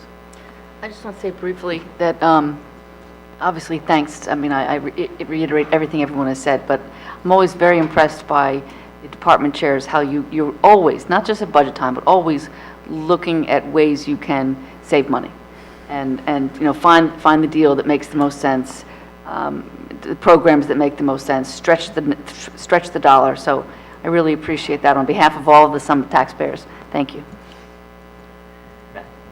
Thank you, Council President. Yes, thanks, everyone. And I just want to say that it seems like we're all in agreement and thanking. We actually have gone through lots of different questions and answers of all the different people along the process. Just in case anybody's watching at home, they don't just think we just take this giant Bible and say, oh, it's great. No, we've gone through it. And to that end, Michael Rogers, thank you for doing such a wonderful job. I just have one question for you about, not about this budget per se, but about our trends. There's a section on trends.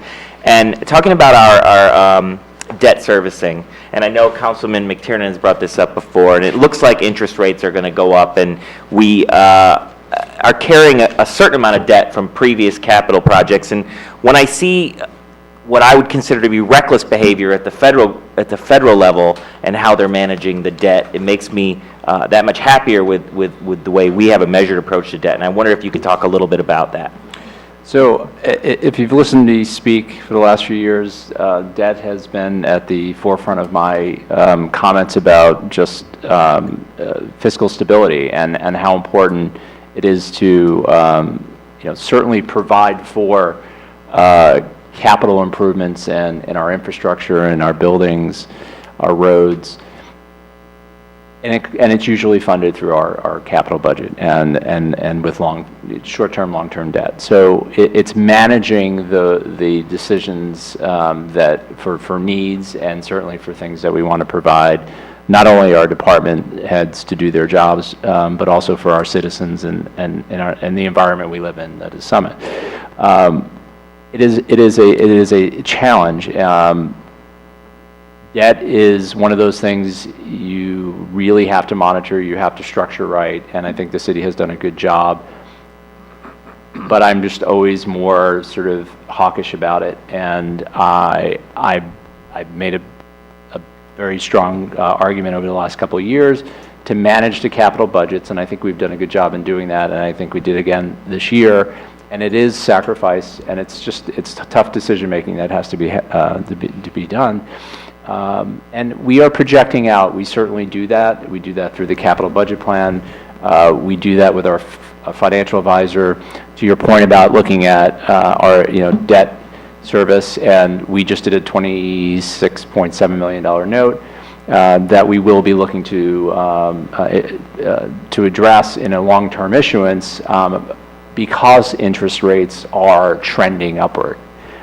So we do have a plan with that. We probably in the fourth quarter will be coming back to council to act on a course of action to approach the long-term issuance, which will probably more or less be around toward the end of this year into next year.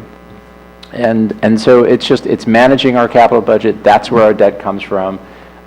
We have to know what our future debt service payments are, because if you continue to see that grow, you are going to be making difficult decisions if your revenue is not growing equally. And so then you have to start to look at the appropriation side, and it will affect your services. So it is really important, because that can creep up on you one year if you're not watching this. And so I think we all are cognizant of it. I certainly am. It's a big number in our budget.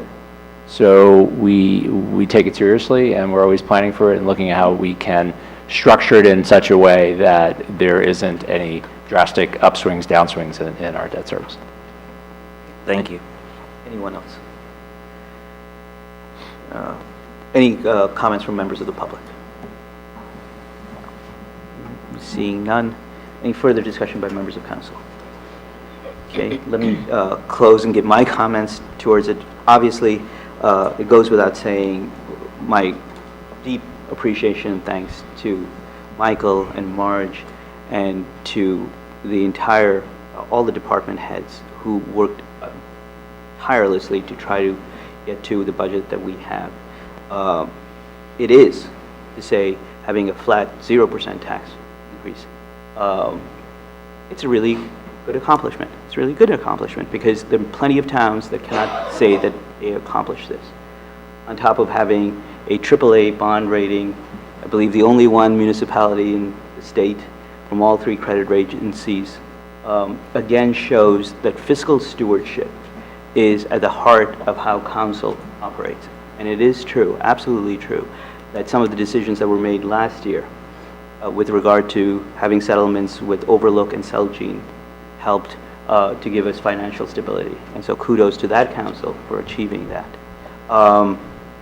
It's also the case that this issue of ratables, and we have talked here constantly about ratables when we talk about the Broad Street redevelopment project, and sometimes people don't see the connection, but it is because we are trying to grow the pie that we end up being able to shrink people's tax liability. And that is the only way we can do it effectively, because otherwise we would have to cut services. And folks in this town who pay a lot in taxes don't want to see their roads full of potholes, police unavailable, fire unavailable, and as well as other services. And so the only way we can do it, and that's why we end up talking so much about, okay, where can we do a proper, sensible redevelopment that brings in extra revenue for the city and helps out. I will also say that I'm very glad to hear that we are looking at our long-term debt issue and we'll be focusing on that. It is true, as Councilman Gould says, that the fiscal irresponsibility that we see at the federal government is not something that we want to emulate here in this town, and certainly will not do so. It's also the case that, as residents will know, the school budget came in, I think, at 1.3% increase, which is lower than previous year, and that hopefully Union County also will be below the 2% cap, which will be a very nice change. So things are trending in the right direction. It's no wonder that we had $25 million of investment in our town last year, because people recognize the value of coming to Summit. And we want to make that value increase for everyone who's here and who wants to come in here. So with that, I'll call a close, and we have to take a roll call. Madam Clerk. Mr. Bowman? Aye. Ms. Fox? Aye. Mr. Gould? Aye. Ms. Little? Aye. Mr. McTiernan? Aye. Ms. Ogden? Aye. President Naidoo? Aye. Okay, moving on to the second resolution, 5662. Councilwoman Lipp. Thank you, Council President. This resolution is to approve the budget for Summit Downtown, Inc., which supports businesses and property owners in our downtown. The tax revenues are collected from downtown business owners, and this budget was approved by the SDI Board at its last meeting. I move this resolution for approval. Second. Comments from members of council? Mike? Is there anyone from SDI here to speak on the budget? I believe there is. good. So, I'll wait till I hear what she has to say. You may have further comments or questions. Any other comments, questions from members of council before I open for public? Okay. Comments from the public. Claire, would you like to talk about the budget?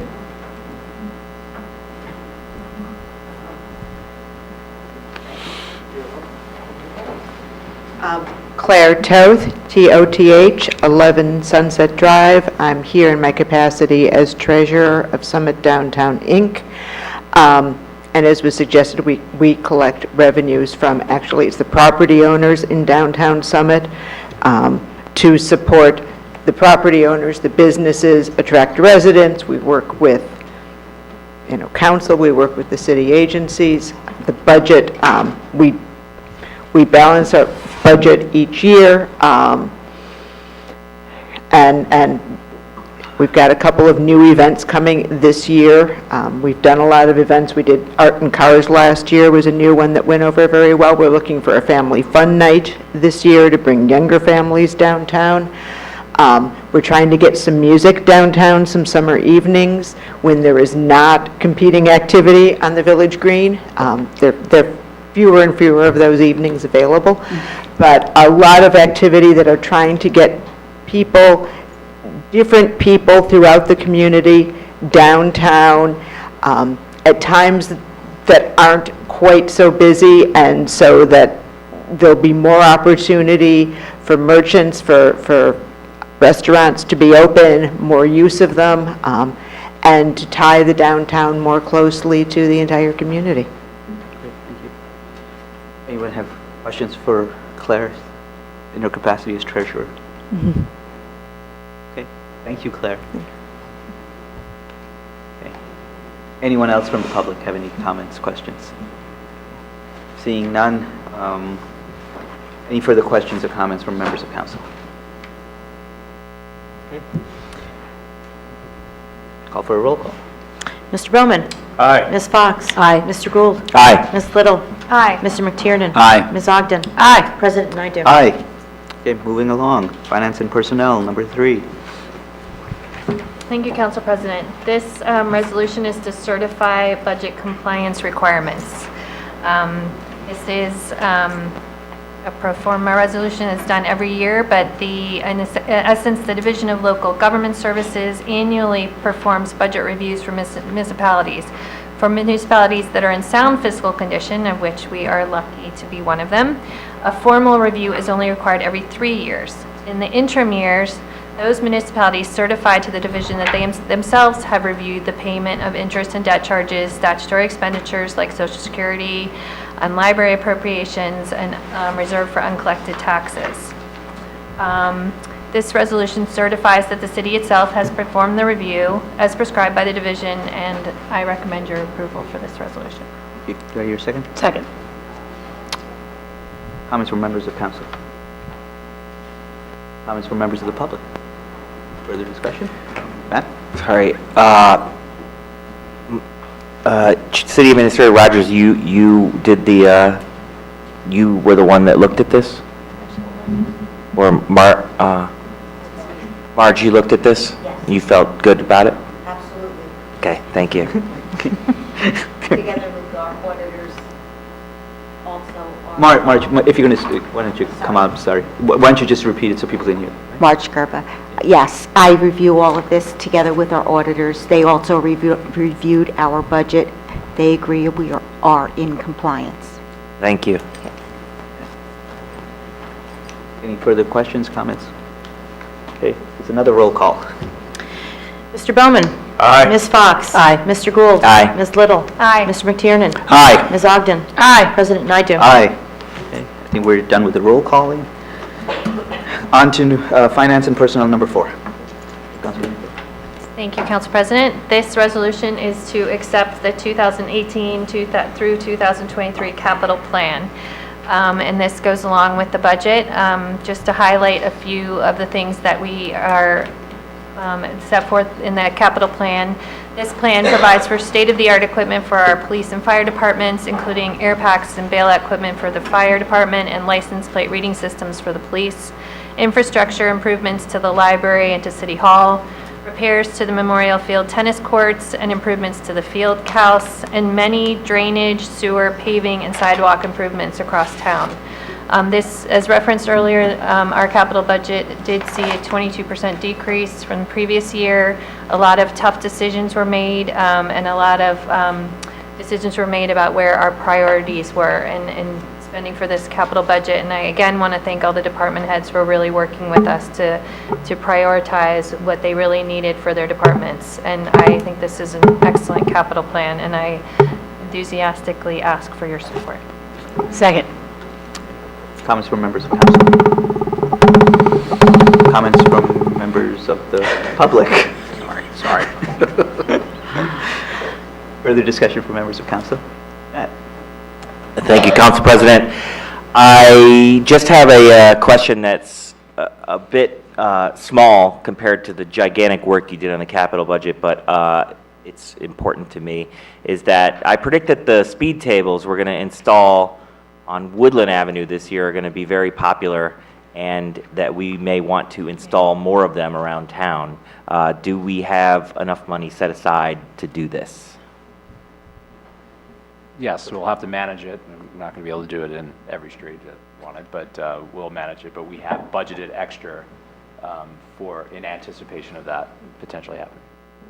Thank you. Thank you. Anybody else? Mike? Oh, sorry. Oh, I'm sorry, Steve. Yeah, Go ahead. doesn't matter, one of us. I just want to congratulate these guys for doing it, but, capital is important, and I think Paul in the Public Works has done a great job with regards to the public roads, but also the equipment. And one thing I want everyone to hear is this past storm, we incurred, we did not incur the expenses that one community close to us did, which was close to $500,000 in the cleanup, whereas we were able to utilize our equipment and go with like $37,000 worth of overtime. So, that is a prime example of managing your capital, if you will. So, thank you, Paul. Thank you, Steve. Thank you, Paul. Mike? I think, as Michael mentioned, these are a lot of tough choices, and I know, again, the department heads have to really sharpen their pencils, because they're really asked to prioritize what they absolutely need, what can be put off for a year or two, or maybe what they don't need altogether. And it is very, very difficult, because the wish lists are long. But I do think it's great to see, again, future years put out there. One of the things I know Council President Naidoo asked for last year, which would be great to have on this document too, is maybe the last year's capital plan. So maybe for next year, we could maybe do that. But because it is great to see what we spent in the prior year as well. But there's some big ticket items on here, and I think it's very, very important that while we're voting on this year's capital plan, I know that we don't look at this just in a vacuum, because what we don't maybe have to push back to next year, just you can't always just kick the can down the road. There are some projects out there that are going to have to get done eventually, and we saw that with the community center. Now, that thing got kicked down the road for 15 years. I don't know, depends who you talk to, but eventually, you have to do it. So you do have to manage this process, because, as been alluded to, other areas of government don't do such a good job. You know, the sad truth is, it seems the only thing Republicans and Democrats can agree on in Washington is to spend our money. And they do a great job at that. You know, but at the state level too, the budget's a disaster too, because people stick their heads in the sand around pension obligations and healthcare obligations as well. So, you know, this is great that we're really looking at this. But, you know, our wish list is big, and people who want to look at this document, that the numbers are large if you expend out there. So this is something that's an ongoing process. I would encourage the public to look at these documents because there's a lot of good information on here and what may, you know, potentially be needed, and those are going to have difficult discussions on how we're going to fund them at some stage. Thank you, Council President. I'd just like to second what Councilman Bowman said about the work, about Public Works and the efficiencies that have been achieved, oftentimes using capital equipment. So I just did Councilwoman Little and I both did a tour of the Works Garage, and we saw a lot of the needs and a lot of the equipment that is there, and, you know, learned a lot about the flexibility of the equipment, the ability to do different things, and just the planning and the thought that goes into this whole process. And not just in DCS, but in all the departments. I'm very impressed when I see how much thought goes into acquisition of equipment, planning, all of this. So I just wanted to thank all the department heads and everyone for that. Thank you. Anyone else? Comments or questions from members of the public? Any further discussion? Let me just say, again, this also, capital budget, this process actually started last year. In December, we had a workshop that the public was invited to hear presentations by each of the members of the different department heads to come in and give their proposals. From there, there's a process by which it gets pushed down, wilted down in some ways to where we are today. But Councilman McTiernan is right. This document tells you that there are projects that have been pushed further out years, in part because, you know, there's only so many things that you can do in one particular year or in the next year or what have you, and then you prioritize and you try to figure that out. But some things are big projects that are out there that we need to consider. The public expects us to have proper type of infrastructure. They expect us to have a certain quality to our services and our facilities, and we have to provide that. That's what the tax dollars are there to do. But I am very proud of the fact that we have a 22% reduction. It makes a big difference to people, and it makes a big difference to how much debt we're carrying. And we're going to do this every year, as we always have, look at it carefully, figure it out, work with folks, and get there in a process that ends up to the benefit of the town. But this is a good capital plan. With that, call for a vote. All those in favor? Aye. Any opposed? Abstentions? Okay. Finance and Personnel, number 5. Thank you, Council President. This is a resolution to concur with the 2018 Board of School Estimate certification of required funds. This year, I was also proud to have served on the Board of School Estimate along with Mayor Radis, Council Member Fox, and Board of Education members Rick Hanley and Deb McCann. At the meeting last Monday of the Board of School Estimate, we did approve the school budgets. That budget also was very fiscally responsible and came in at a 1.3% increase, which is which I think is the lowest increase of any of the districts near to us, our neighboring towns, and really reflected a lot of careful thought on the part of the school district as well. So really took in the needs of of residents in keeping the cost down while maintaining an extremely high quality school system. So I would move this resolution forward. Second. Comments from members of council? I do have one thing I wanted to just point out. Under the Summit's a type 1 district, so the school board is appointed, and we have the Board of School Estimate that passes the budget. Under their law, if you're a type 1 district like we are, you have your board, no matter what the budget increase is, whether it's 0 or 3% proposed, you have to have a vote of the Board of School Estimate. If you're a type 2 district and your budget comes in at the Board of Education proposes a 2% increase or below, they don't have to have a vote in the community. So typically, but if they have 2.1%, for instance, they have to go out for a regular school board vote, a school vote.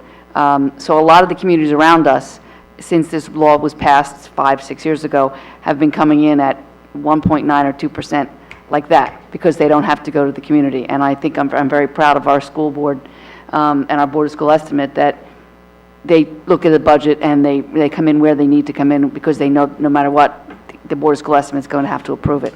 And they're not just automatically going to 2%, knowing they can do it without having the community's input. So I think that that's something that we should be proud of in our community. We're one of the few type 1 districts in the state, and it's been generally very effective in Summit. So I just want to point that out.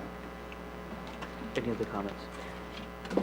I just realized I did forget to thank Mayor Radis for sitting on the Finance Committee as well. I'm sorry for that oversight, and point out that the mayor and I have been immersed in budgets, as both the municipal budgets and the Board of School Estimate budgets, the school budgets.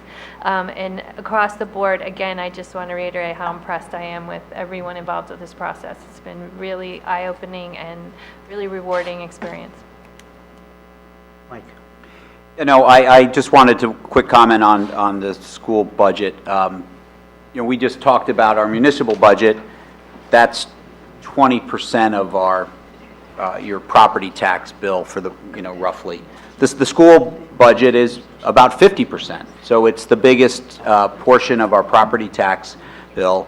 And I guess we're very fortunate to have a very professional, well-managed school system, and it starts with our Board of Education. Those people do a great job. They work very, very hard on this, but certainly our business office at this at the school administration level, as well as our superintendent, they prioritize this, because I think we have a lot of reasons why Summit is a great city. Certainly, arguably, our school system is probably the #1 reason why people move here, and what really supports our property tax, or our property values in our community. So this is a fantastic budget. They make difficult decisions over there, just like we try and do here. It's not easy, and as I said, it's the biggest part of our property tax bill, so they do a nice job, and you know, Lou Pepe, I don't know how he does it. He pulls stuff out of the hat all the time, but you know, he did it again this year with a 1.3% increase, which is pretty amazing. Thank you. I have a question to Councilwoman Fox or Little. Full-day kindergarten is something that people in this community care about. Is my recollection right? What the school board was able to do this year was to reduce the cost for tuition for it? That is correct. The tuition for the full-day kindergarten was decreased significantly, and Superintendent Chang has indicated that he's going to be submitting a report on the viability of instituting a full-day kindergarten program sometime later this spring. Thank you. Any further? I would add that Superintendent Chang did say that the target was for the 2019 school year, so. For full-day kindergarten? For full-day kindergarten, yes. Thank you. Okay. Any comments or questions from members of the public? Further discussion by members of council? All in favor? Aye. Any opposed? Okay. Number 6. Thank you. Finance Resolution number 6 is the reappointment of City Clerk Rosalie Licatis, and I am also very happy to move this resolution for approval. And happily, I second it. Okay. Any comments from members of council? I think, well, I'll just say it now, and then we can see members of the public or there's further discussion, but I will say that I don't think we as council can function without Rosie. That is very true. So it goes without saying that her incredible amount of patience with some of us, who shall not be named, is a testament to her professionalism and her ability to manage, you know, a lot of different tasks. Everything flows through Rosie's office. And in order for us to have the meetings that we do and the ability to present to the public the information that we can, it is only because of her and her office. So we are indebted to her. Any comments from members of the public? Further discussion? All those in favor? Aye. Okay. Next. I just want to say thank you all for your support and your sense of humor. Glad you appreciate it. Beth, number 7, please. Finance Resolution number 7 is the reappointment of part-time Deputy Tax Assessor Brian Flynn. He has been in this position. This is a reappointment, and he has received high recommendations from Marge Gerba and recommendation to reappoint him. So I would like to move this resolution for approval. Second. Comments from members of council? Comments from members of the public? Hearing none. Any further discussion, members of council? All those in favor? Aye. Okay. Finally, number 8, finance and personnel. Me again. This is Finance Resolution number 8, and this is to declare a vacancy in the Finance Department for a full-time senior account clerk. We have a senior payroll clerk who is retiring. I would note that we are declaring the vacancy for a senior account clerk. The intent is to hire someone at a more junior position. In keeping with the notion of fiscal responsibility that we keep talking about tonight, we did discuss whether this was a position that could possibly be taken over by other people in the department or be a part-time position, and it was decided on the advice of Marge Gerba and Michael Rogers that this is a critical position, that we really do need a full-time position. This is a position that all the employees in the city really rely on for their payroll, and that this is a position that needs to be refilled with another full-time person, but hopefully at a more junior level. So we will be realizing some savings on this position as well. So I move this resolution for approval. Second. Comments from members of council? Comments from members of the public? Seeing none. Further discussion, members of council? All those in favor? Aye. Okay. We let that voice settle. Yes. Moving on to buildings and grounds. Marjorie. Thank you, Council President. Resolution 5647, authorizing the acceptance of public donations through Summit Area Public Foundation for Hometown Heroes banner program. So the Hometown Heroes program will honor current and former city residents and city employees who are veterans or active duty service members. Phase 1 of the project will recognize 100 heroes through the placement of 50 double-sided banners on city-owned light posts along DeForest Avenue between Norwood Avenue and Summit Avenue. The banners will be displayed from Memorial Day to the 4th of July each year. And the Hometown Heroes Ad Hoc Committee has raised funds through donations from the public with the help of the Summit Area Public Foundation. Those funds will be used to purchase banners and banner arms and brackets to display the banners. This resolution authorizes the acceptance of funds in the amount of $18,807.79 to fund these purchases for Phase 1 of the project. I'd like to thank the Summit Area Public Foundation for their assistance in fundraising, and I would like to also thank all the donors in the community who have generously helped fund this program. The city is not, there is no financial contribution on the part of the city. The city will be installing the banners and brackets, but we couldn't do this without the generosity of the public. And with that, I'd like to move this resolution. Thank you. Second. Thank you. Comments from members of council? Sorry, David. Oh, sorry, Matt. Didn't see you. Sorry. I know it's late, we've been here a long time, but I want to say one thing, because we've talked about Hometown Heroes for a long time. I'm very excited to see them up, and I just want to say, Marjorie, thank you so much for being the driving force behind this. I know that there's been a lot of other people that have done a lot of work, like our friend Mike Arline and Henry Bassman, and a lot of different benefit, people, but it really wouldn't have happened without you, so thank you. Thank you, Matt. Any further comments? Comments from members of the public? I will say that I know, talking with Mike Arline, who brought this up to us, about 125 or so people have already made applications for it. As you guys all know, there's 100 people that can be put up this year, so we already have a waiting list for next year. I think it just shows the enormous support that it has in the community. And I will echo Matt's statement about Marjorie. I know that how hard you worked behind the scenes as the council member to get this done with, of course, Mike Arline, Henry Bassman, and the folks in the committee, Frank Masiosi. There's a bunch of people, Karen Schneider, who have all been involved in getting this done. And so we appreciate all those folks who worked really hard in a very, very short period of time to get this accomplished. Okay. All those in favor? Aye. Okay. Works. Steve? Thank you, Council President. Resolution 5650 authorizes the execution of an agreement to permit 3 rectangular rapid flashing beacons to be installed on county roads. The intersection of Broad and Elm, Morris Avenue and Weaver Street, Morris Avenue and Audrey Street. These beacons have proved to be effective in making pedestrians more visible to motorists driving on these county roads. Additionally, they slow down pedestrians so they are less inclined to walking across the street without looking both ways. Pedestrian safety is everyone's responsibility.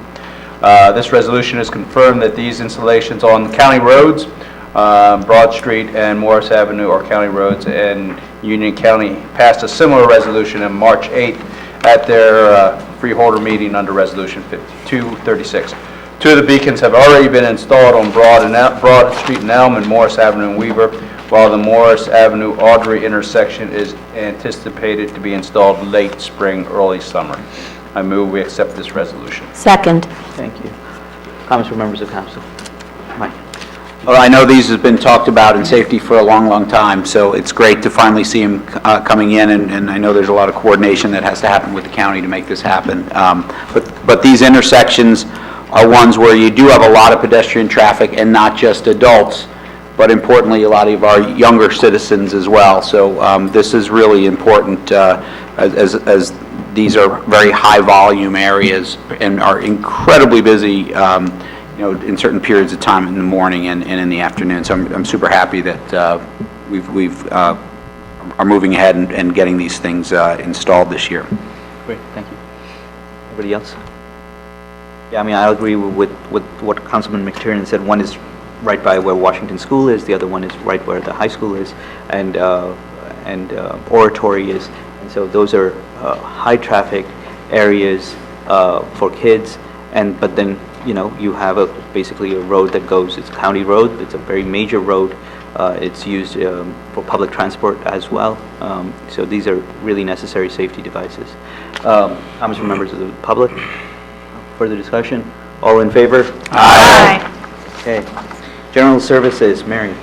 Thank you. I will be quick, and this is the last of the night. This resolution is to set the 2018 fee schedule for the Department of Community Programs Recreation Program. This resolution is done every year to set forth the fee schedule. It is responsible for rec programs, rentals, scholarships, and sponsorships only. No major changes have been made to this schedule this year, so I would like to move this resolution at this time for approval. Second. Comments from members of council? I just want to know, the Mermaid Boot Camp, it sounds awesome. Whatever it is, it's definitely worth the $60 fee. Yeah. Right. All right. So Councilman McTiernan is going to be one of the mermaids. So we already know that. Okay. Comments from members of the public? Further discussion? All those in favor? Aye. Okay. Moving on, consent agenda. Do I have a motion to approve the consent agenda as so presented? Thank you. Second. There. All in favor? Aye. Okay, moving on to new business or council member comments. I'm sorry. Matt, there's nothing to be sorry about. This is why we're here. So I saved this. I didn't get a chance to tell you in the closed session, but I'm glad I didn't in a way that in in our discussion of Hometown TV, I had brought up to them the audio issues that we were having in here. They worked with a consultant, and I think you'll notice it's been very wonderful sound. And so that's really good, very responsive on their part. And I suspect, although I won't know until later tonight for sure, that we solved the issue at home as well, because without that signal noise, it should be coming through a lot louder at home. So, good. Thank you. Really appreciate that. Steve? So today I was going through my mail and I got a letter from the City Health Department just reminding everybody that it's time to renew your dog and cat licenses, and my dog costs me more money, and every week it seems like it's gone out. But anyhow, just a reminder to everybody to get those licenses in. Marjorie? Thank you, Council President. I would like to also mention that that the City of Summit has been recognized as a Tree City USA for 2017. So we just received this notification on April 11th, so I assume it's done for the past year. But this Summit has been recognized as one of 3,400 tree cities, and we are being recognized for our making the planting and care of trees a priority in Summit. So something that we can be proud of, and I know that the city works very hard to maintain our trees and to replace trees and plant more trees. So thank you. We talk about volunteerism and earning, raising money to help our community and our foundations. I'm going to put something up on Facebook tomorrow, but there's a young boy in our community, an elementary school student, who has raised $90,000 for St. Baldrick's, which is a research foundation to cure childhood cancers. And just today, the culminating event was that he had his head shaved. So I'm going to put some pictures out, but that's pretty darn impressive to raise as a youngster. And he's been lobbying his friends and relatives and his parents, coworkers, and you name it. But I'm going to put him on the list for the Summit Educational Foundation down the road. But anyway, I just think it's really pretty impressive, and he's clearly learning from his community and his parents that giving back is really important. So that's all. Thank you. We will close with that really great story. Yeah. So with that, do I have a motion to adjourn? Motion to adjourn. Thank you very much. Good night.